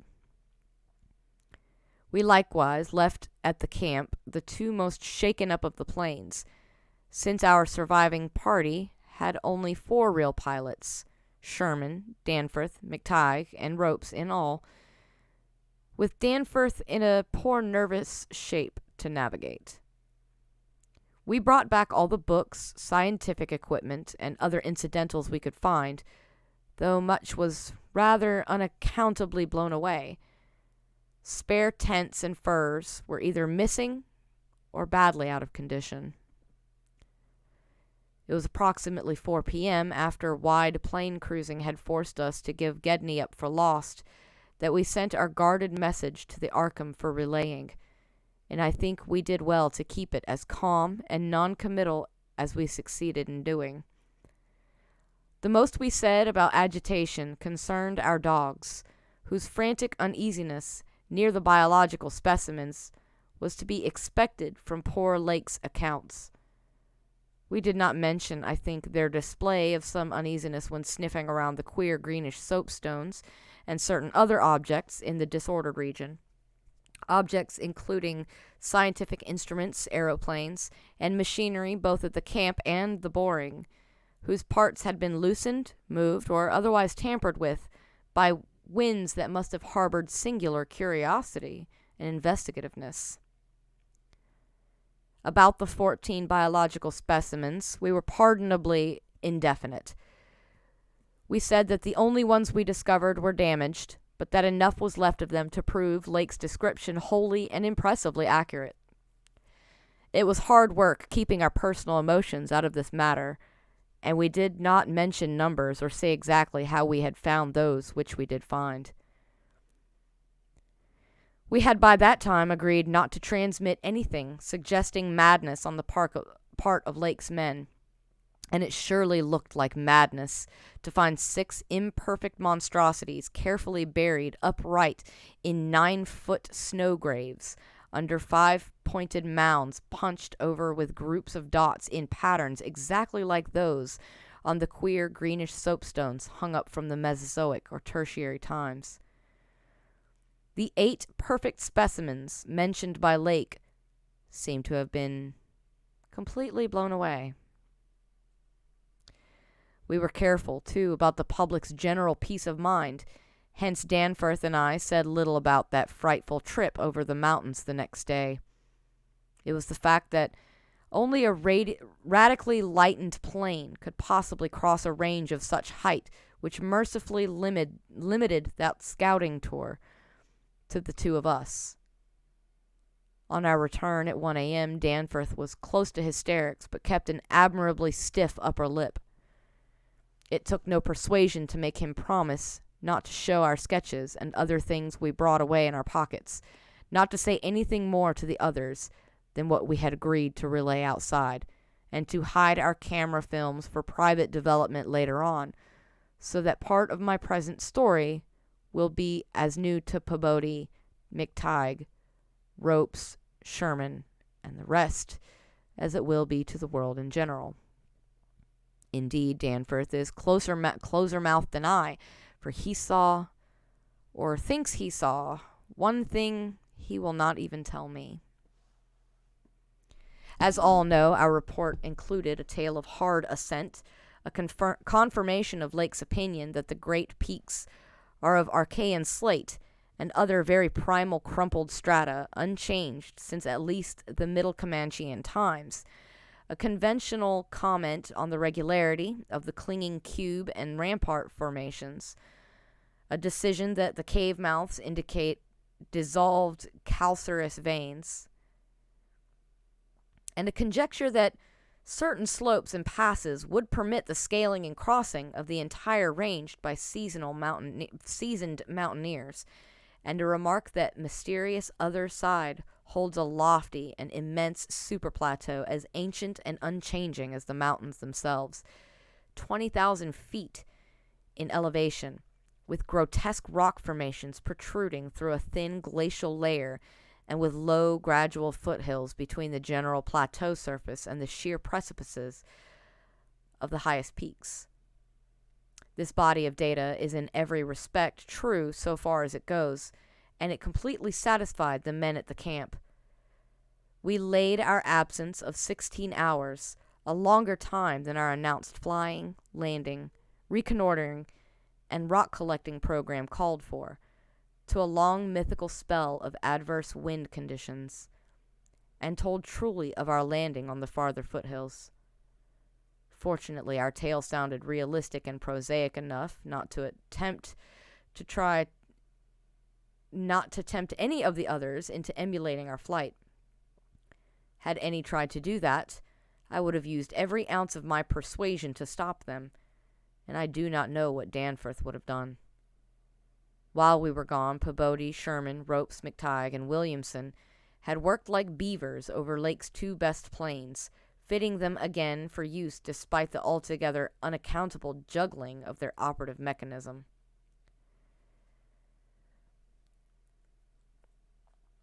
We decided to load all the planes the next morning and start back for our old base as soon as possible. Even though indirect, that was the safest way to work toward McMurdo Sound. For a straight-line flight across the most utterly unknown stretches of the aeon-dead continent would involve many additional hazards. Further exploration was hardly feasible in view of our tragic decimation and the ruin of our drilling machinery, and the doubts and horrors around us, which we did not reveal, made us wish only to escape from this austral world of desolation and brooding madness as swiftly as we could. As the public knows, our return to the world was accomplished without further disasters. All planes reached the old base on the evening of the next day, January 27th, after a swift, non-stop flight, and on the 28th we made McMurdo Sound in 2 laps, the one pause being very brief and occasioned by a faulty rudder in the furious wind over the ice shelf after we had cleared the great plateau. In 5 days more, the Arkham and Miskatonic, with all hands and equipment on board, were shaking clear of the thickening field ice and were working up Ross Sea with the mocking mountains of Victoria Land looming westward against a troubled Antarctic sky and twisting the wind's wails into a wide-ranged musical piping which chilled my soul to the quick. Less than a fortnight later, we left the last hint of polar land behind us and thanked heaven that we were clear of a haunted, accursed realm where life and death, space and time have made black and blasphemous alliances in the unknown epochs since matter first writhed and swam on the planet's scarce-cooled crust. Since our return, we have all constantly worked to discourage Antarctic exploration and have kept certain doubts and guesses to ourselves with splendid unity and faithfulness. Even young Danforth, with his nervous breakdown, has not flinched or babbled to his doctors. Indeed, as I have said, there is one thing he thinks he alone saw, which he will not even tell me, though I think it would help his psychological state if he would consent to do so. It might explain and relieve much, though perhaps the thing was no more than the delusive aftermath of an earlier shock. That is the impression I gather after those rare, irresponsible moments when he whispers disjointed things to me, things which he repudiates vehemently as soon as he gets a grip on himself again. It will be hard work deterring others from the great white South, and some of our efforts may directly harm our cause by drawing inquiring notice.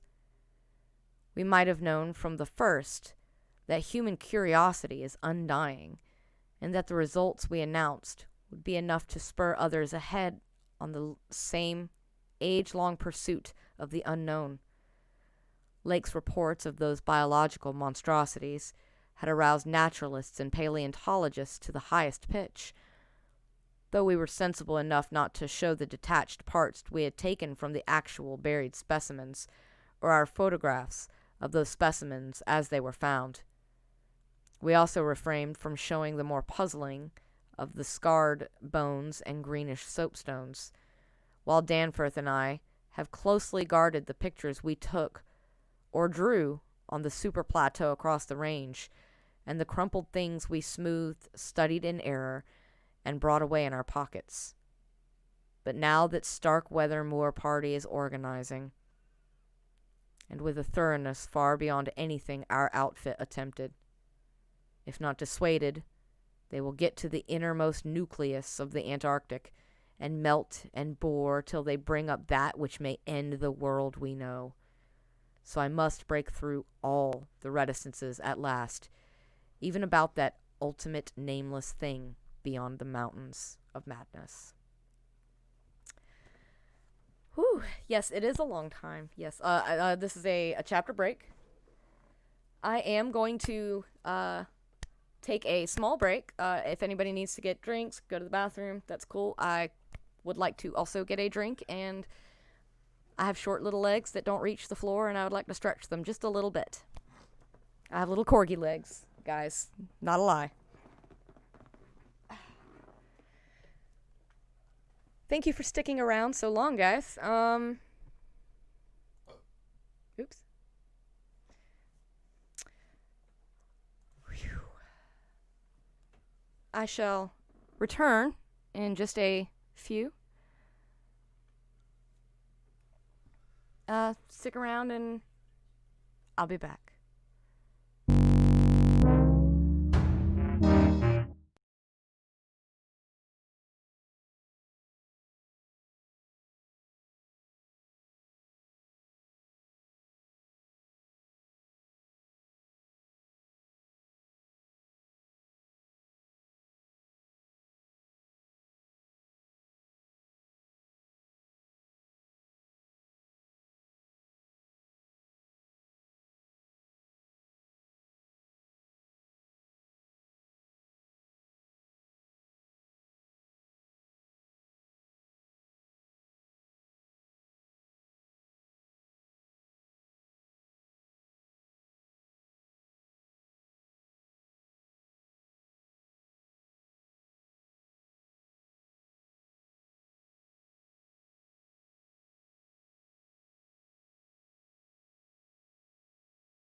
Oh my god, we're back. Kind of. Mostly. Yeah, we're back. Hey. Hey. Hey, yo. What up? Okay. So, if you're just joining us, which I don't feel like there are new people joining us at this very moment. Maybe. I'm not sure.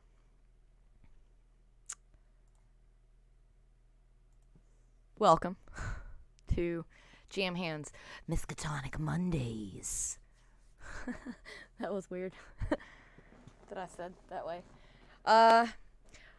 If you have friends that you think would be interested in this stream, please do share.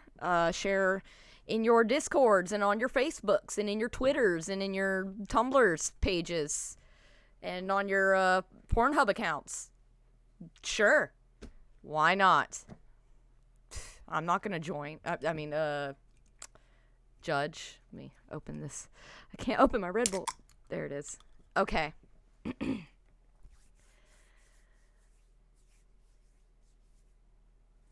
Javi. Still here, huh? Good. I'm glad.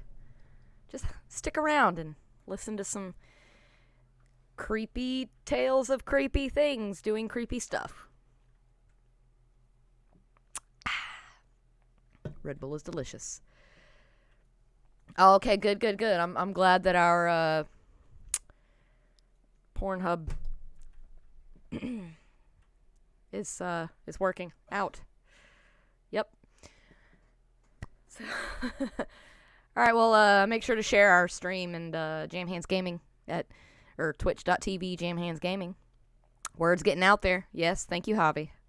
And I'm guessing that you also shared it on the videos that you watch, right? Good. Which there is a surprise, not that I know firsthand, there's a surprising amount of gaming videos on that website, according to sources that I vaguely am familiar with and only know a little bit. On that note,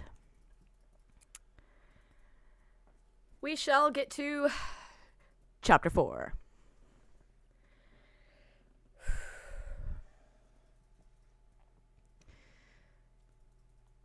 It is only with vast hesitancy and repugnance that I let my mind go back to Lake's camp and what we really found there, and to that other thing beyond the frightful mountain wall.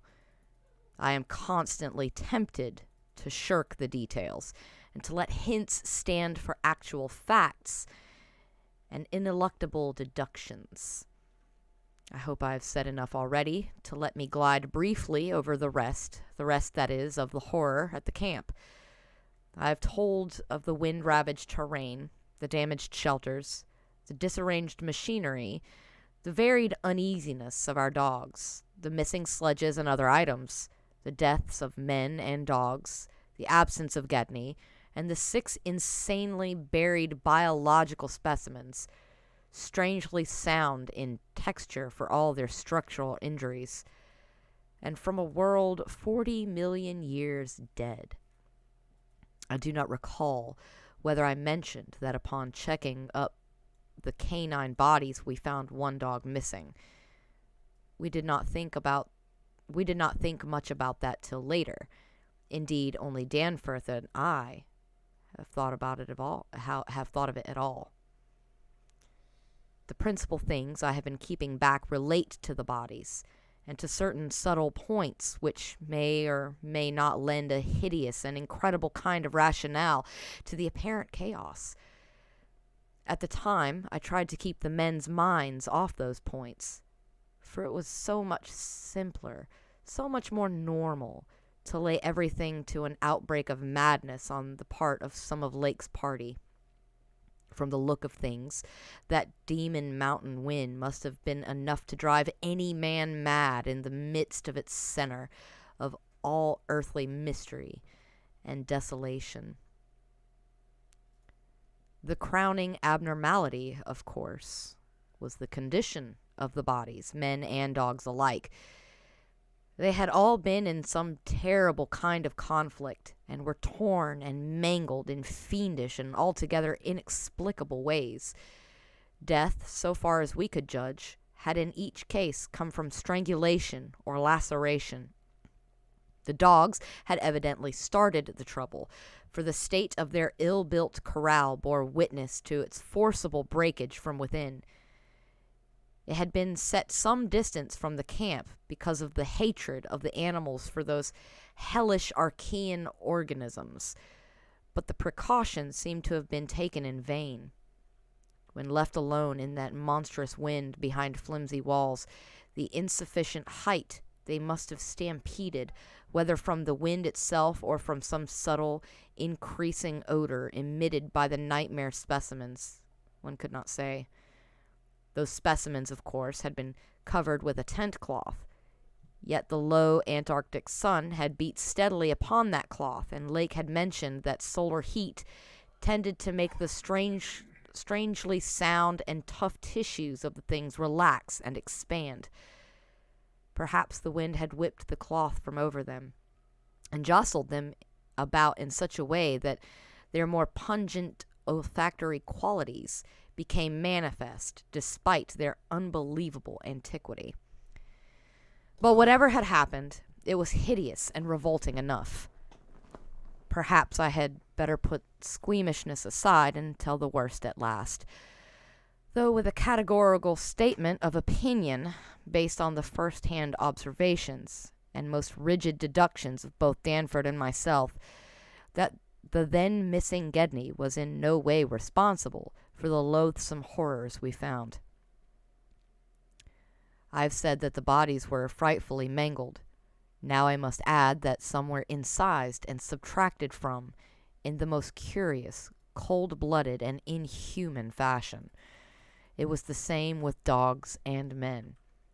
All the healthier, fatter bodies, quadrupedal or bipedal, had their most solid masses of tissue cut out and removed, as if by a careful butcher, and around them was a strange sprinkling of salt, taken from the ravaged provision chests on the plains, which conjured up the most horrible associations. The thing had occurred in one of the crude aeroplane shelters from which the plane had been dragged out, and subsequent winds had effaced all tracks which could have supplied any plausible theory.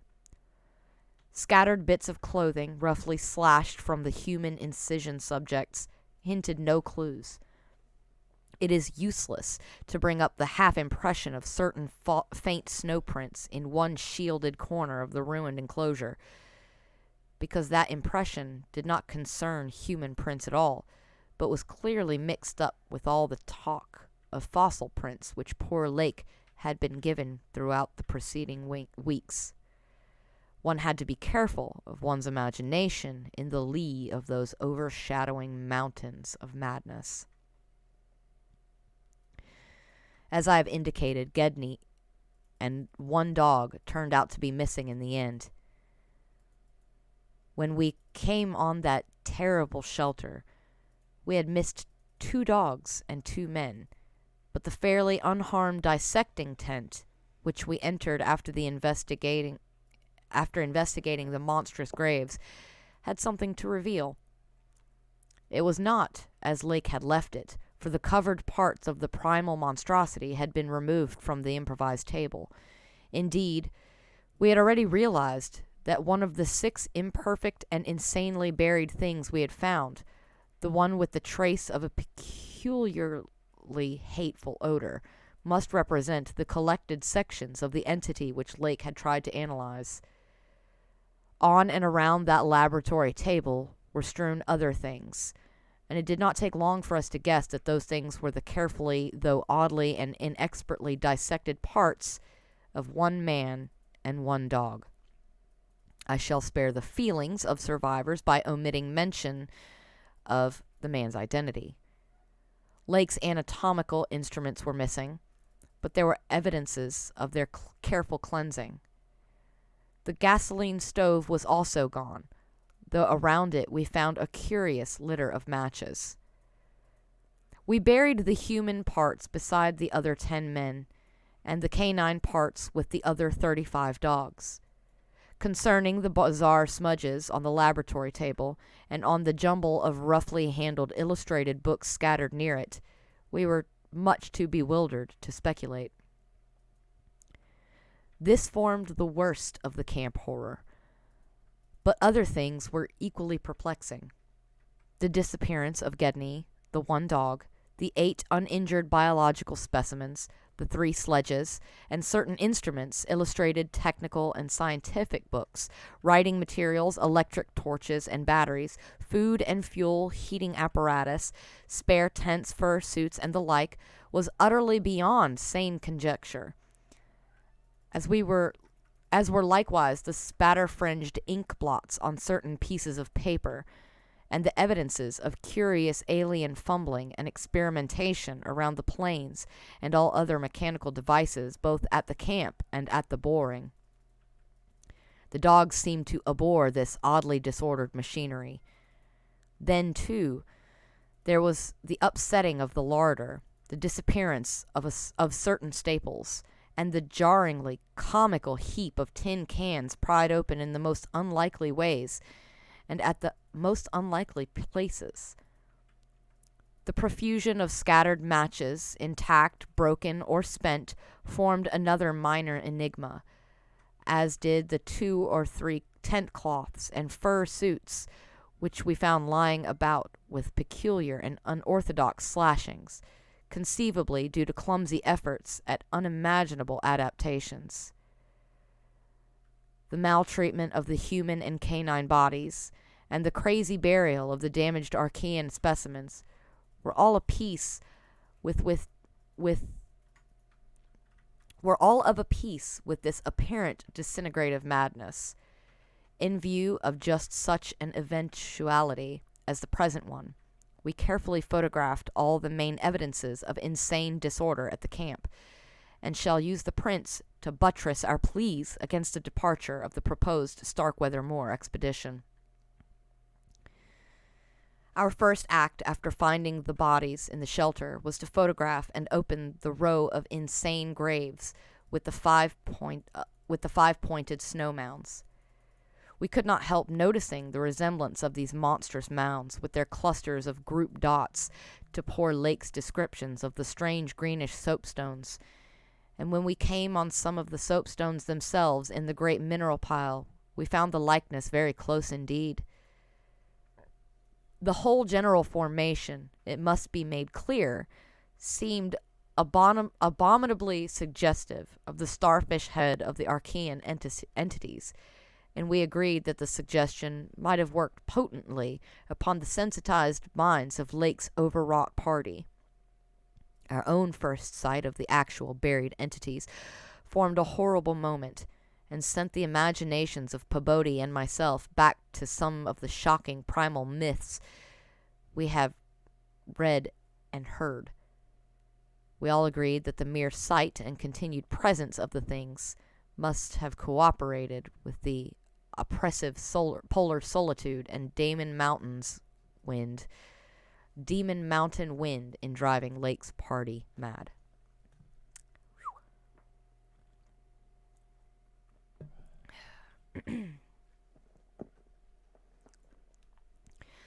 For madness, centering in Gedney as the only possible surviving agent, was the explanation spontaneously adopted by everybody, so far as spoken utterance was concerned, though I will not be so naive as to deny that each of us may have harbored wild guesses which sanity forbade him to formulate completely. Sherman, Pabodie, and McTighe made an exhaustive aeroplane cruise over all the surrounding territory in the afternoon, sweeping the horizon with field glasses in the quest of Gedney and of the various missing things, but nothing came to light. The party reported that the Titan barrier range extended endlessly to right and left alike, without any diminution in height or essential structure. On some of the peaks, though, the regular cube and rampart formations were bolder and plainer, having doubly fantastic similitudes to Rorik-painted Asian hill ruins. The distribution of cryptical cave mouths on the black, snow-denuded summits seemed roughly even as far as the range could be traced. In spite of all the prevailing horrors, we were left with enough sheer scientific zeal and adventurousness to wonder about the unknown realm beyond those mysterious mountains. As our guarded messages stated, we rested at midnight after our day of terror and bafflement, but not without a tentative plan for one or more range-crossing altitude flights in a lightened plane with aerial camera and geologist's outfit, beginning the following morning. It was decided that Danforth and I try it first, and we awaked at 7 a.m., intending on an early trip, though heavy winds, mentioned in our brief bulletin to the outside world, delayed our start till nearly 9 o'clock. I have already repeated the non-committal story we told the men at camp, and relayed outside after our return 16 hours later. It is now my terrible duty to amplify this account by filling in the merciful blanks with hints of what we really saw in the hidden transmontane world, hints of the revelations which have finally driven Danforth to a nervous collapse. I wish he would add a really frank word about the thing which he thinks he alone saw, even though it was probably a nervous delusion, and which was perhaps the last straw that put him where he is. But he is firm against that. All I can do is to repeat his later disjointed whispers about what set him shrieking as the plane soared back through the wind-tortured mountain pass after that real and tangible shock which I shared. This will form my last word. If the plain signs of surviving elder horrors in which I disclose be not enough to keep others from meddling with the inner Antarctic, or at least from prying too deeply beneath the surface of that ultimate waste of forbidden secrets and unhuman, aeon-cursed desolation, the responsible for the unnameable and perhaps immeasurable evils will not be mine. Danforth and I, studying the notes made by Peabody in his afternoon flight and checking up with a sextant, had calculated that the lowest available pass in the range lay somewhat to the right of us, within sight of camp, and about 23,000 or 24,000 feet above sea level. For this point, then, we first headed in the lightened plane as we embarked on our flight of discovery. The camp itself, on foothills which sprang from a high continental plateau, was some 12,000 feet in altitude, hence the actual height increase necessary was not so vast as it might seem. Nevertheless, we were acutely conscious of the rarefied air and intense cold as we rose, for on account of visibility conditions, we had to leave the cabin windows open. We were dressed, of course, in our heaviest furs. As we drew near the forbidding peaks, dark and sinister above the lines of crevasse-ridden snow and interstitial glaciers, we noticed more and more the curiously regular formations clinging to the slopes, and thought again of the strange Asian paintings of Nicholas Roerich. The ancient and wind-weathered rock strata fully verified all of the lake's bulletins, and proved that these hoary pinnacles had been towering up in exactly the same way since a surprisingly early time in Earth's history, perhaps over 50 million years. How much higher had they once been? It was futile to guess, but everything about this strange region pointed to obscure atmospheric influences unfavorable to change, and calculated to retard the usual climatic processes of rock disintegration. But it was the mountainside tangle of regular cubes, ramparts, and cave mouths which fascinated and disturbed us most. I studied them with a field glass and took aerial photographs whilst Danforth drove, and at times relieved him at the controls, though my aviation knowledge was purely an amateur's. in order to let him use the binoculars. We could easily see that much of the material of the things was a lightish Archean quartzite, unlike any formation visible over broad areas of the general surface, and that their regularity was extreme and uncanny to an extent which poor Lake had scarcely hinted.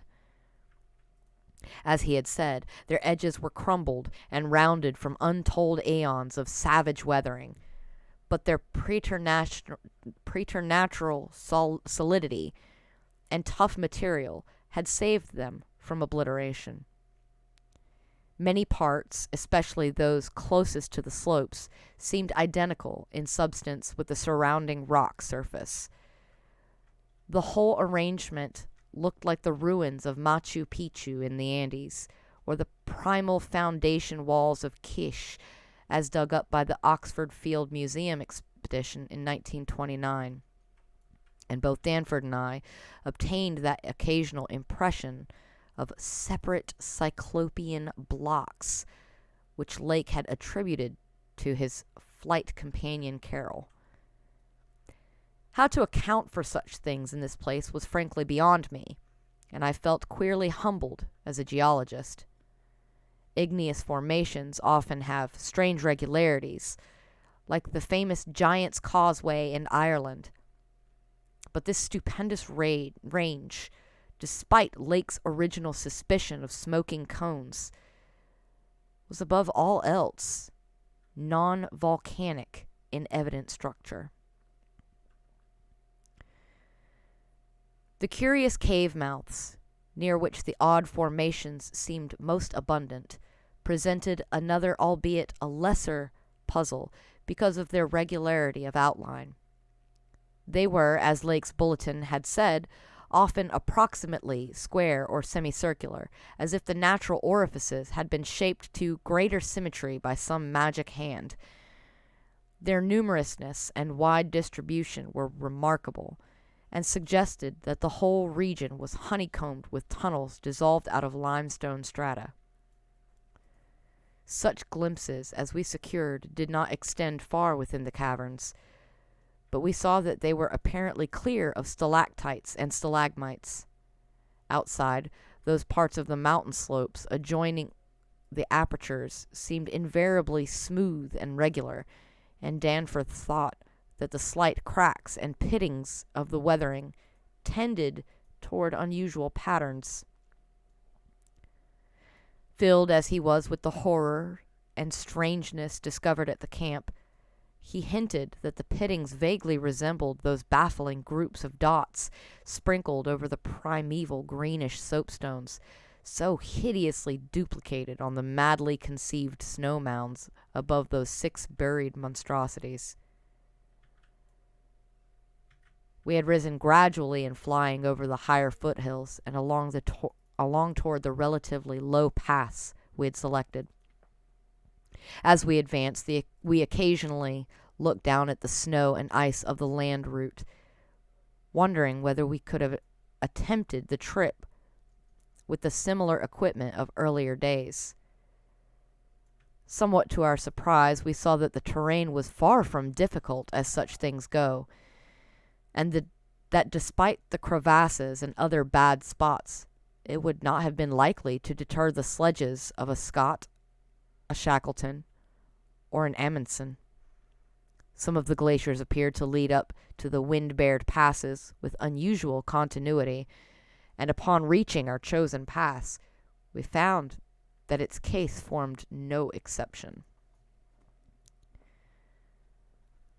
Our sensations of tense expectancy as we prepared to round the crest and peer out over an untrodden world can hardly be described on paper, even though we had no cause to think the regions beyond the range essentially different from those we had already seen and traversed. The touch of evil mystery in these barrier mountains, and in the beckoning sea of opalescent sky glimpsed betwixt their summits, was a highly subtle and attenuated matter not to be explained in literal words.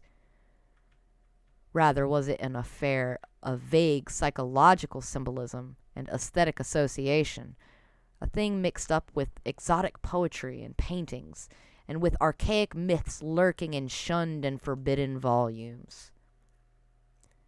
Even the wind's burden held a peculiar strain of conscious malignity, and for a second it seemed that the composite sound included a bizarre musical whistling or piping over a wide range as the blast swept in and out of the omnipresent and resonant cave mouths. There was a cloudy note of reminiscent repulsion in this sound, as complex and unplaceable as any of the other dark impressions. We were now, after a slow ascent, at a height of 23,570 feet, according to the aneroid, and had left the region of clinging snow definitely below us. Up here were only dark, bare rock slopes and the start of rough-ribbed glaciers. But with those provocative cubes, ramparts, and echoing cave mouths to add a portent of the unnatural, the fantastic, and the dreamlike. Looking along the line of high peaks, I thought I could see the one mentioned by poor Lake, with a rampart exactly on top. It seemed to be half lost in a queer Antarctic haze, such a haze, perhaps, as had been responsible for Lake's early notion of volcanism. The pass loomed directly before us, smooth and windswept between its jagged and malignly frowning pylons. Beyond it was a sky fretted with swirling vapors and lighted by the low polar sun, the sky of that mysterious farther realm upon which we felt no human eye had ever gazed. A few more feet of altitude, and we would behold that realm. Danforth and I, unable to speak except in shouts amidst the howling, piping wind that raced through the pass and added to the noise of the unmuffled engines, exchanged eloquent glances. And then, having gained those last few feet, we did indeed stare across the momentous divide and over the unsampled secrets of an elder and utterly alien earth. Whew. Whew-wee. Totally normal stuff, just normal stuff. Oop.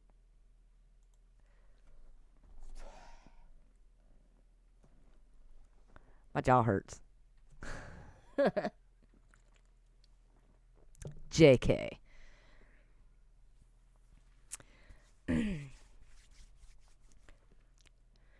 Chapter 5.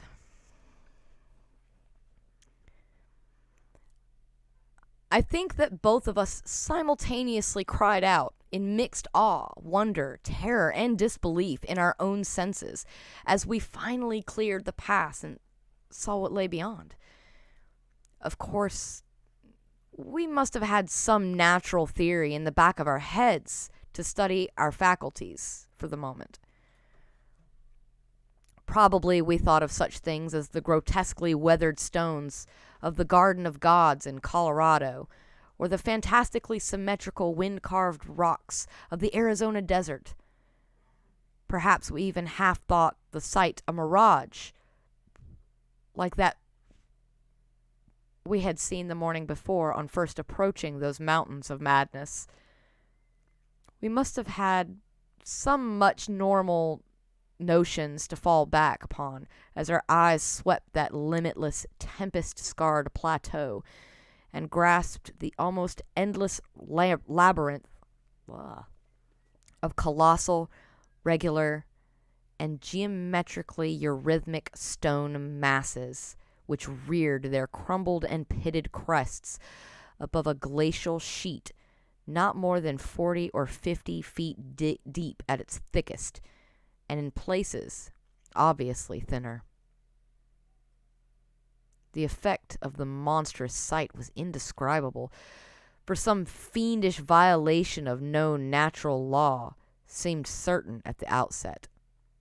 Here, on a hellishly ancient tableland fully 20,000 feet high, and in a climate deadly to habitation since a pre-human age not less than 500,000 years ago. There stretched nearly to the vision's limit a tangle of orderly stone, which only the desperation of mental self-defense could possibly attribute to any but a conscious and artificial cause. We had previously dismissed, so far as serious thought was concerned, any theory that the cubes and ramparts of the mountainsides were other than natural in origin. How could they be otherwise, when man himself could scarcely have been differentiated from the great apes at the time when this region succumbed to the present unbroken reign of glacial death? Yet now the sway of reason seemed irrefutably shaken, for this cyclopean maze of squared, curved, and angled blocks had features which cut off all comfortable refuge. It was, very clearly, the blasphemous city of the mirage in stark, objective, and ineluctable reality. That damnable portent had a more material basis after all. There had been some horizontal stratum of ice dust in the upper air, and this shocking stone survival had projected its image across the mountains according to the simple laws of reflection. Of course, the phantom had been twisted and exaggerated, and had contained things which the real source did not contain. Yet now, as we saw that real source, we thought it even more hideous and menacing than its distant image. Only the incredible, unhuman massiveness of these vast stone towers and ramparts had saved the frightful thing from utter annihilation in the hundreds of thousands, perhaps millions of years it had brooded there amidst the blasts of a bleak upland. Corona Mundi, roof of the world. All sorts of fantastic phrases sprang to our lips as we looked dizzily down at the unbelievable spectacle. I thought again of the eldritch primal myths that had so persistently haunted me since my first sight of this dead Antarctic world, of the demonic plateau of Lang, of the Mi-go, or abominable snowmen of the Himalayas, of the Nicotic manuscripts with their pre-human implications, of the Cthulhu cult, of the Necronomicon, of the Hyperborean legends of formless Tsathoggua, and worse than formless star spawn associated with that semi-entity. For boundless miles in every direction the thing stretched off with very little thinning. Indeed, as our eyes followed it to the right and left along the base of the low, gradual foothills which separated it from the actual mountain rim, we decided that we could see no thinning at all, except for an interruption at the left of the paths which we had come. We had merely struck at random a limited part of something incalculable extent. The foothills were more sparsely sprinkled with grotesque stone structures, linking the terrible city to the already familiar cubes and ramparts which evidently formed its mountain outposts. These latter, as well as the queer cave mouths, were as thick on the inner as on the outer sides of the mountains. The nameless stone labyrinth consisted, for the most part, of walls from 10 to 150 feet in ice-clear height, and of a thickness varying from 5 to 10 feet. It was composed mostly of prodigious blocks of dark primordial slate, schist, and sandstone, blocks in many cases as large as 4 by 6 by 8 feet, though in several places it seemed to be carved out of a solid, uneven bedrock of Precambrian slate. The buildings were far from equal in size, there being innumerable honeycomb arrangements of enormous extent, as well as smaller separate structures. The general shape of these things tended to be conical, pyramidical, or terraced, though there were many perfect cylinders, perfect cubes, clusters of cubes, and other rectangular forms, and a peculiar sprinkling of angled edifices whose five-pointed ground plan roughly suggested modern fortifications. The builders had made constant and expert use of the principle of the arch, and domes had probably existed in the city's heyday. The whole tangle was monstrously weathered, and the glacial surface from which the towers projected was strewn with fallen blocks and immemorial debris. Where the glaciation was transparent, we could see the lower parts of the gigantic piles, and noticed the ice-preserved stone bridges which connected the different towers at varying distances above the ground. On the exposed walls, we could detect the scarred places where other and higher bridges of the same sort had existed. Closer inspection revealed countless largish windows, some of which were closed with shutters of a petrified material originally wood, though most gaped open in a sinister and menacing fashion. Many of the ruins, of course, were roofless, and with uneven though wind-rounded upper edges, whilst others of the more sharply conical or pyramidal model, or else, protected by higher surrounding structures, preserved intact outlines despite the omnipresent crumbling and pitting.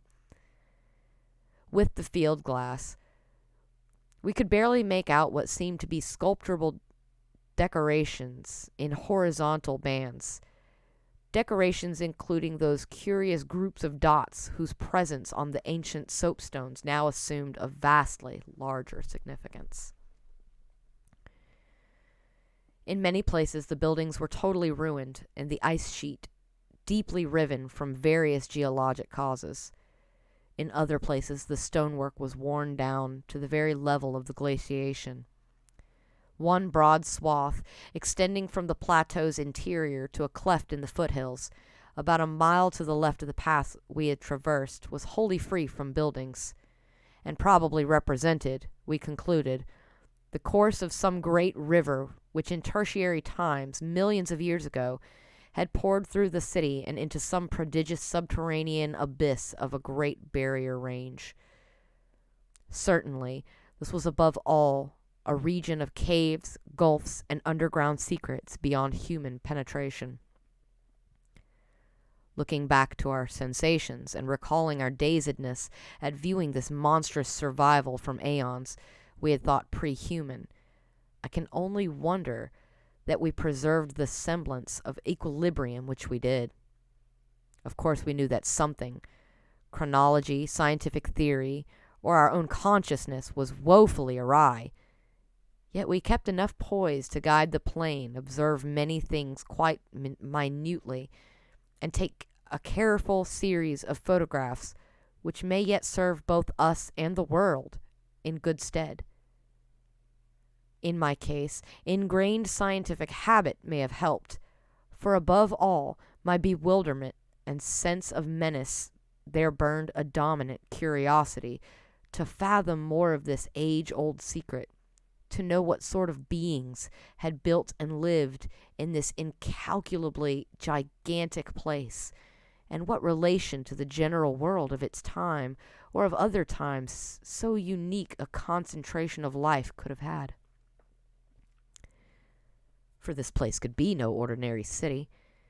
It must have formed the primary nucleus and center of some archaic and unbelievable chapter of Earth's history, whose outward ramifications, recalled only dimly in the most obscure and distorted myths, had vanished utterly amidst the chaos of terrene convulsions long before any human race we know had shambled out of apedom. Here sprawled a Paleogean megalopolis compared with the fabled Atlantis and Lemuria, Comorium and Uzuldorum and Olathoi and the land of Lamar are recent things of today, not even of yesterday, a megalopolis ranking with such whispered pre-human blasphemies as Volusia, Lay, Ib, in the land of Minar and the nameless city of Arabia Deserta. As we flew above that tangle of stark Titan towers, my imagination sometimes escaped all bounds and roved aimlessly in realms of fantastic associations, even weaving links betwixt this lost world and some of my own wildest dreams concerning the mad horror at the camp. The plane's fuel tank, in the interest of greater lightness, had only been partly filled, hence we now had to exert caution in our explorations. Even so, however, we covered an enormous extent of ground, or rather air, after swooping down to a level where the wind became virtually negligible. There seemed to be no limit to the mountain range, or to the length of the frightful stone city which bordered its inner foothills. 50 miles of flight in each direction showed no major change in the labyrinth of rock and masonry that clawed up corpse-like through the eternal ice. There were, though, some highly absorbing diversifications, such as the carvings on the canyon where that broad river had once pierced the foothills and approached its sinking place in the Great Range. The headlands at the stream's entrance had been boldly carved into cyclopean pylons, and something about the ridgy, barrel-shaped designs stirred up oddly vague, hateful, and confusing semi-remembrances in both Danforth and me. We also came upon several star-shaped open spaces, evidently public squares, and noted various undulations in the terrain. Where a sharp hill rose, it was generally hollowed out into some sort of rambling stone edifice. But there were at least 2 exceptions. Of these latter, one was too badly weathered to disclose what had been on the jutting eminence, while the other still bore a fantastic conical monument carved out of solid rock and roughly resembling such things as the well-known snake tomb in the ancient valley of Petra. Flying inland from the mountains, we discovered that the city was not of infinite width, even though its length along the foothills seemed endless. After about 30 miles, the grotesque stone buildings began to thin out, and in 10 more miles we came to an unbroken waste virtually without signs of sentient artifice. The course of the river beyond the city seemed marked by a broad depressed line, while the land assumed a somewhat greater ruggedness, seeming to slope slightly upward as it receded into the mist-hazed west. So far we had made no landing, yet to leave the plateau without an attempt at entering some of the monstrous structures would have been inconceivable. Accordingly, we decided to find a smooth place on the foothills near our navigable pass, there grounding the plane and preparing to do some exploration on foot. Though these gradual slopes were partly covered with a scattering of the ruins, low flying soon disclosed an ample number of possible landing places. Selecting that nearest the pass, since our next flight would be across the Great Range and back to camp, we succeeded about 12:30 p.m. in coming down on a smooth, hard snowfield wholly devoid of obstacles and well adapted to a swift and favorable takeoff later on. It did not seem necessary to protect the plane with a snow banking for so brief a time, and in so comfortable an absence of high winds at this level, hence we merely saw that the landing skis were safely lodged and that the vital parts of the mechanism were guarded against the cold. For our foot journey, we discarded the heaviest of our flying furs and took with us a small outfit consisting of pocket compass, hand camera, light provisions, voluminous notebooks and paper, geologist's hammer and chisel, specimen bags, coil of climbing rope, and powerful electric torches with extra batteries, this equipment having been carried in the plane on the chance that we might be able to effect a landing, take ground pictures, make drawings and topographical sketches, and obtain rock specimens from some bare slope, outcropping, or mountain cave.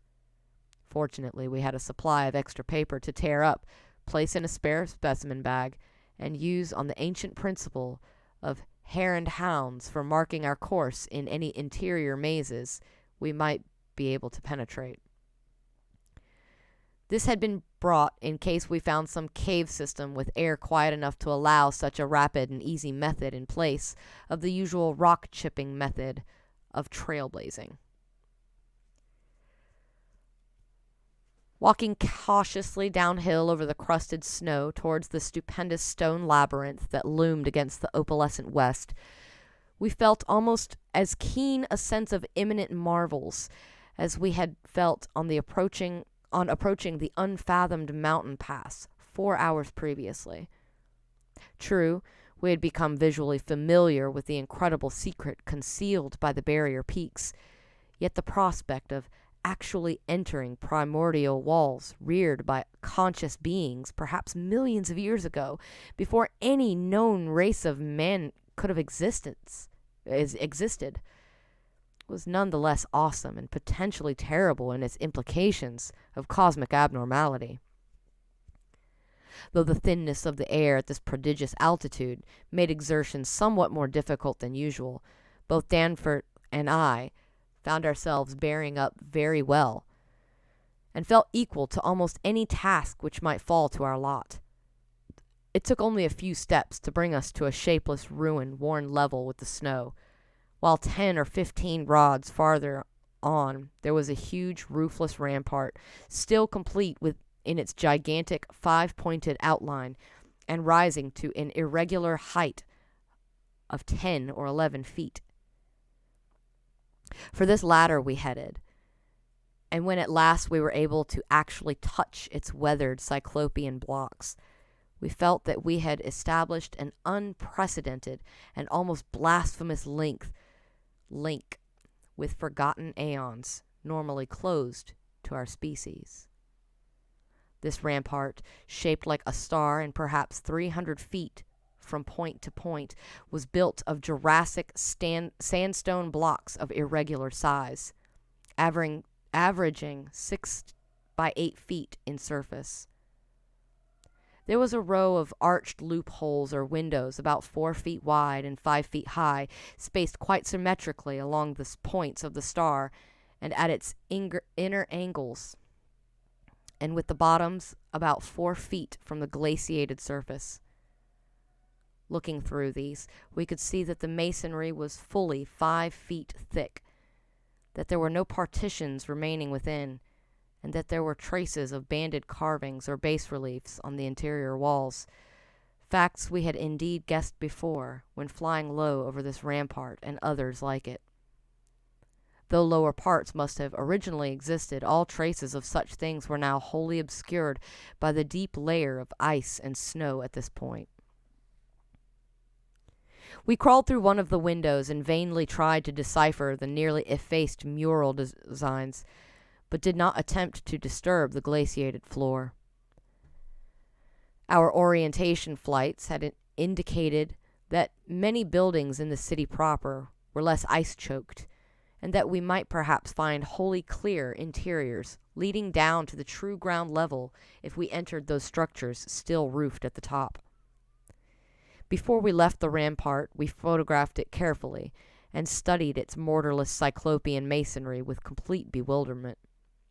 We wished that Peabody were present, for his engineering knowledge might have helped us guess how such titanic blocks could have handled in that unbelievably remote age when the city and its outskirts were built up. The half-mile walk downhill to the actual city, with the upper wind shrieking vainly and savagely through the skyward peaks on the background, was something whose smallest details will always remain engraved on my mind. Only in fantastic nightmares could any human beings but Danforth and me conceive such optical effects. Between us and the churning vapors of the west lay that monstrous tangle of dark stone towers, and its outre and incredible forms impressing us afresh at every new angle of vision. It was a mirage in solid stone, and were it not for the photographs, I would still doubt that such a thing could be. The general type of masonry was identical with that of the rampart we examined, but the extravagant shapes which this masonry took in its urban manifestations were past all description. Even the pictures illustrate only one or two phases of its infinite bizarrerie, endless variety, preternatural massiveness, and utterly alien exoticism. There were geometrical forms from which an Euclid could scarcely find a name, cones of all degrees of irregularity and truncation, terraces of every sort of provocative disproportion, shafts with odd bulbous enlargements, broken columns in curious groups, and five-pointed or five-ridged arrangements of mad grotesqueness. As we drew nearer, we could see beneath certain transparent parts of the ice sheet and detect some of the tubular stone bridges that connected the crazily sprinkled structures at various heights. Of orderly streets there seemed to be none, the only broad open swath being a mile to the left, where the ancient river had doubtless flowed through the town into the mountains. Our field glasses showed the external horizon bands of nearly effaced sculptures and dot groups to be very prevalent, and we could half imagine what the city must once have looked like, even though most of the roofs and tower tops had necessarily perished. As a whole, it had been a complex tangle of twisted lanes and alleys, all of them deep canyons, and some little better than tunnels because of the overhanging masonry or overarching bridges. Now, outspread below us... Go away, please. Shoo.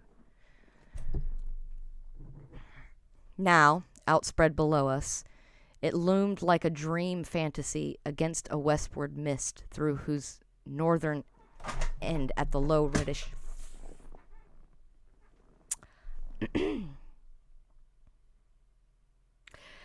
The low reddish Antarctic sun of early afternoon was struggling to shine, and when for a moment that sun encountered a denser obstruction and plunged the scene into temporary shadow, the effect was subtly menacing in a way I could never hope to depict.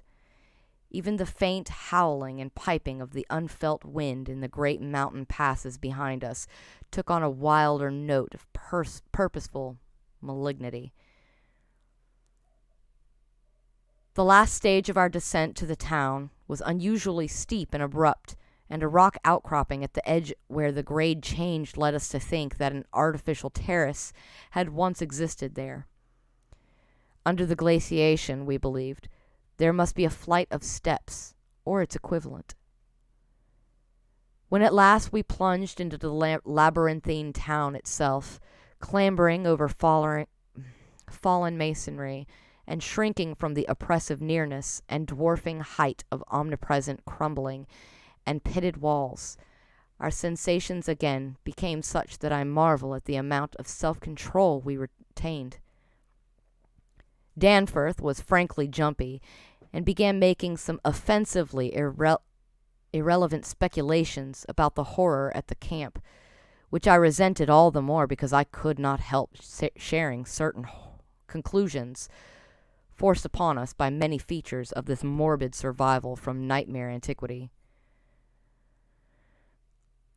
The speculations worked on his imagination, too, for in one place, where a debris-littered alley turned a sharp corner, he insisted that he saw faint traces of ground markings which he did not like, whilst elsewhere he stopped to listen to a subtle imaginary sound from some undefined point, a muffled musical piping, he said, not unlike that of the wind in the mountain caves, yet somehow disturbingly different.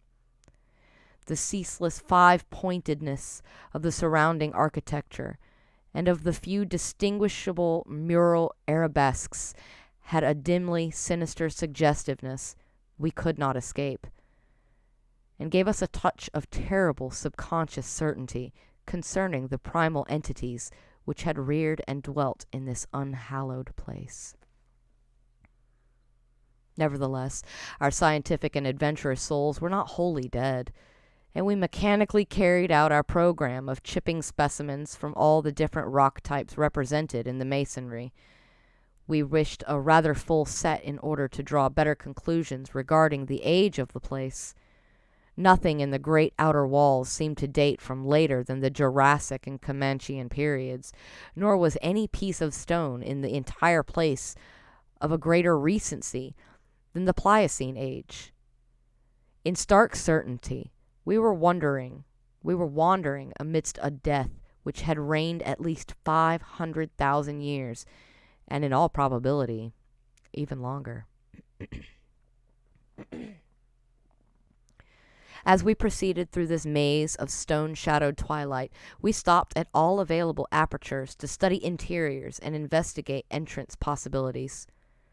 Some were above our reach, whilst others led only into ice-choked ruins as unroofed and barren as the rampart on the hill. One, though spacious and inviting, opened on a seemingly bottomless abyss without visible means of descent. Now and then we had a chance to study the petrified wood of a surviving shutter, and were impressed by the fabulous antiquity implied in a still discernible grain. These things had come from Mesozoic gymnosperms and conifers, especially Cretaceous cycads, and from fan palms and early angiosperms of plainly tertiary date. Nothing definitely later than the Pliocene could be discovered.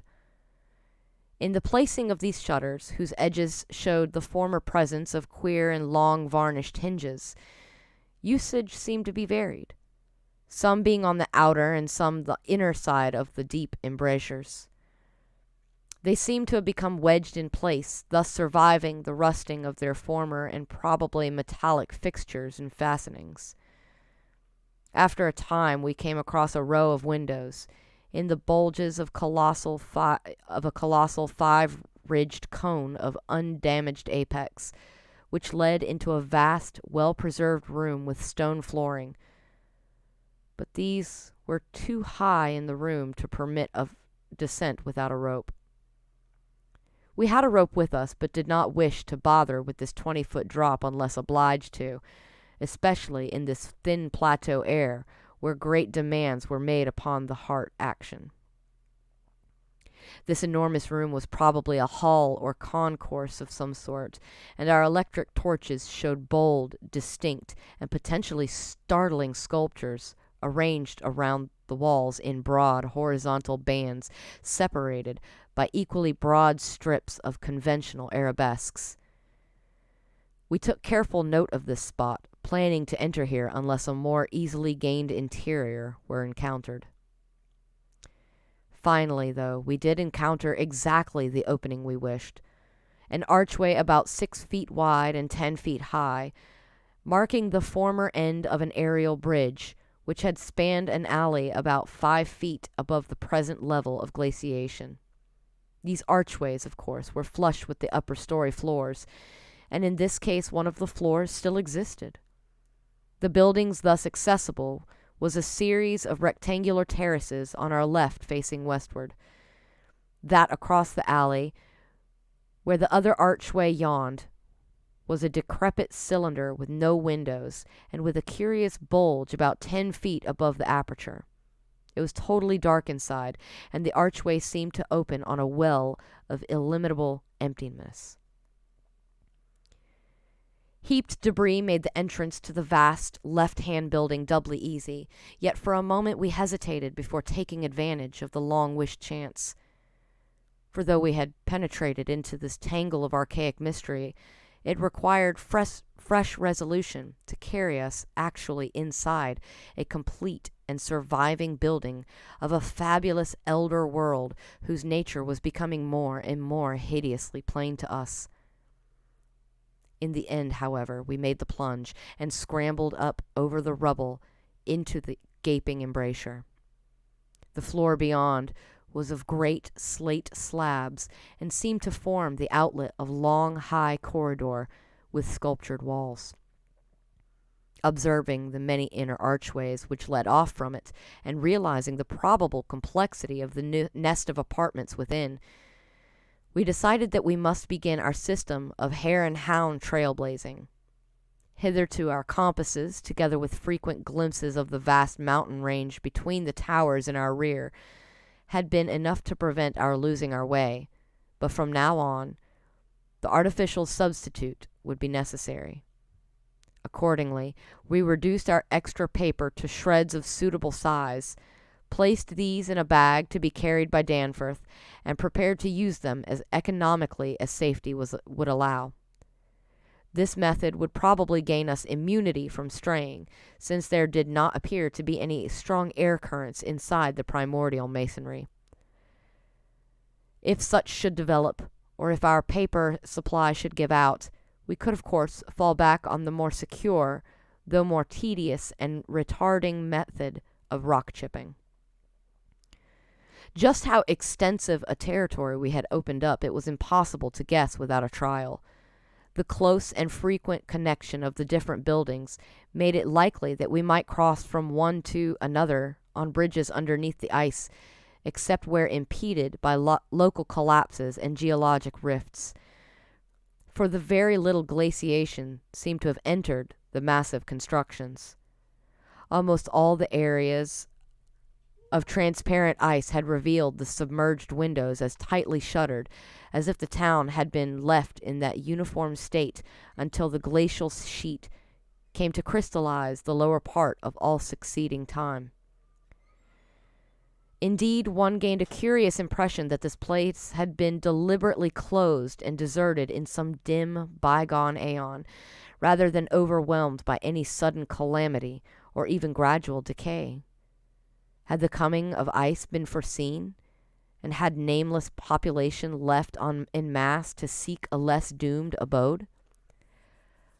The precise physiographic conditions attending the formation of the ice sheet at this point would have to wait for later solution. It had not, very plainly, been a grinding drive. Perhaps the pressure of accumulated snows had been responsible, and perhaps some flood from the river, or from the bursting of some ancient glacial dam in the Great Range, had helped to create the special state now observable. Imagination could conceive almost anything in connection with this place. So we've come to a good stopping point midway, I feel. 5 chapters in. Because if I keep reading, I will not be able to stop. And we will be here until 5 a.m. Guaranteed. Or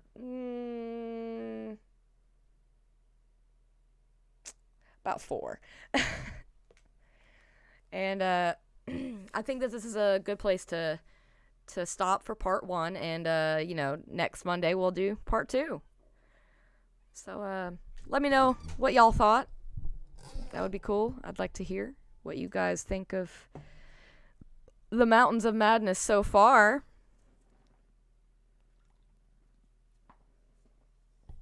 For anybody who hasn't read any of Lovecraft's works, yes, he is very verbose. Very, very verbose. And there are some words, and I am sorry if I butchered any and you know what they are supposed to sound like. I am very sorry. I did my best.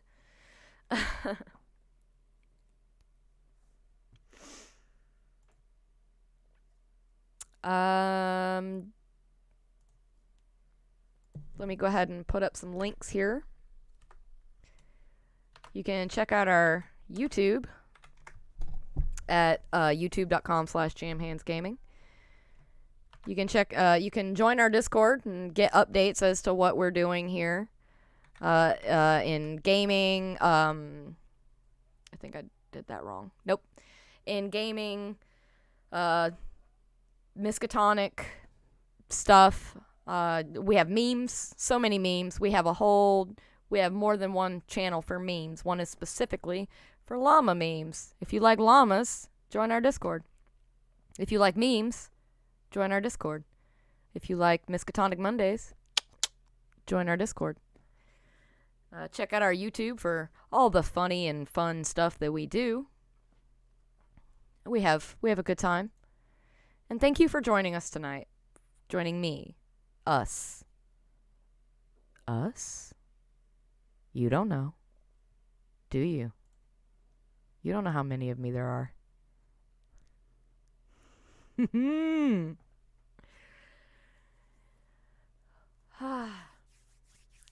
So what do you think's gonna happen next? Are they gonna make it? Obviously. Literally said that in the beginning. I'm a dumb. I tried. It was a valiant effort at engaging the chat. Have a great night, everybody. I'm gonna go ahead and let you guys get some sleep, because I'm pretty sure next time there will be no sleep to be had. None. None at all. 'Cause it gets crazy. Or does it? Very verbose.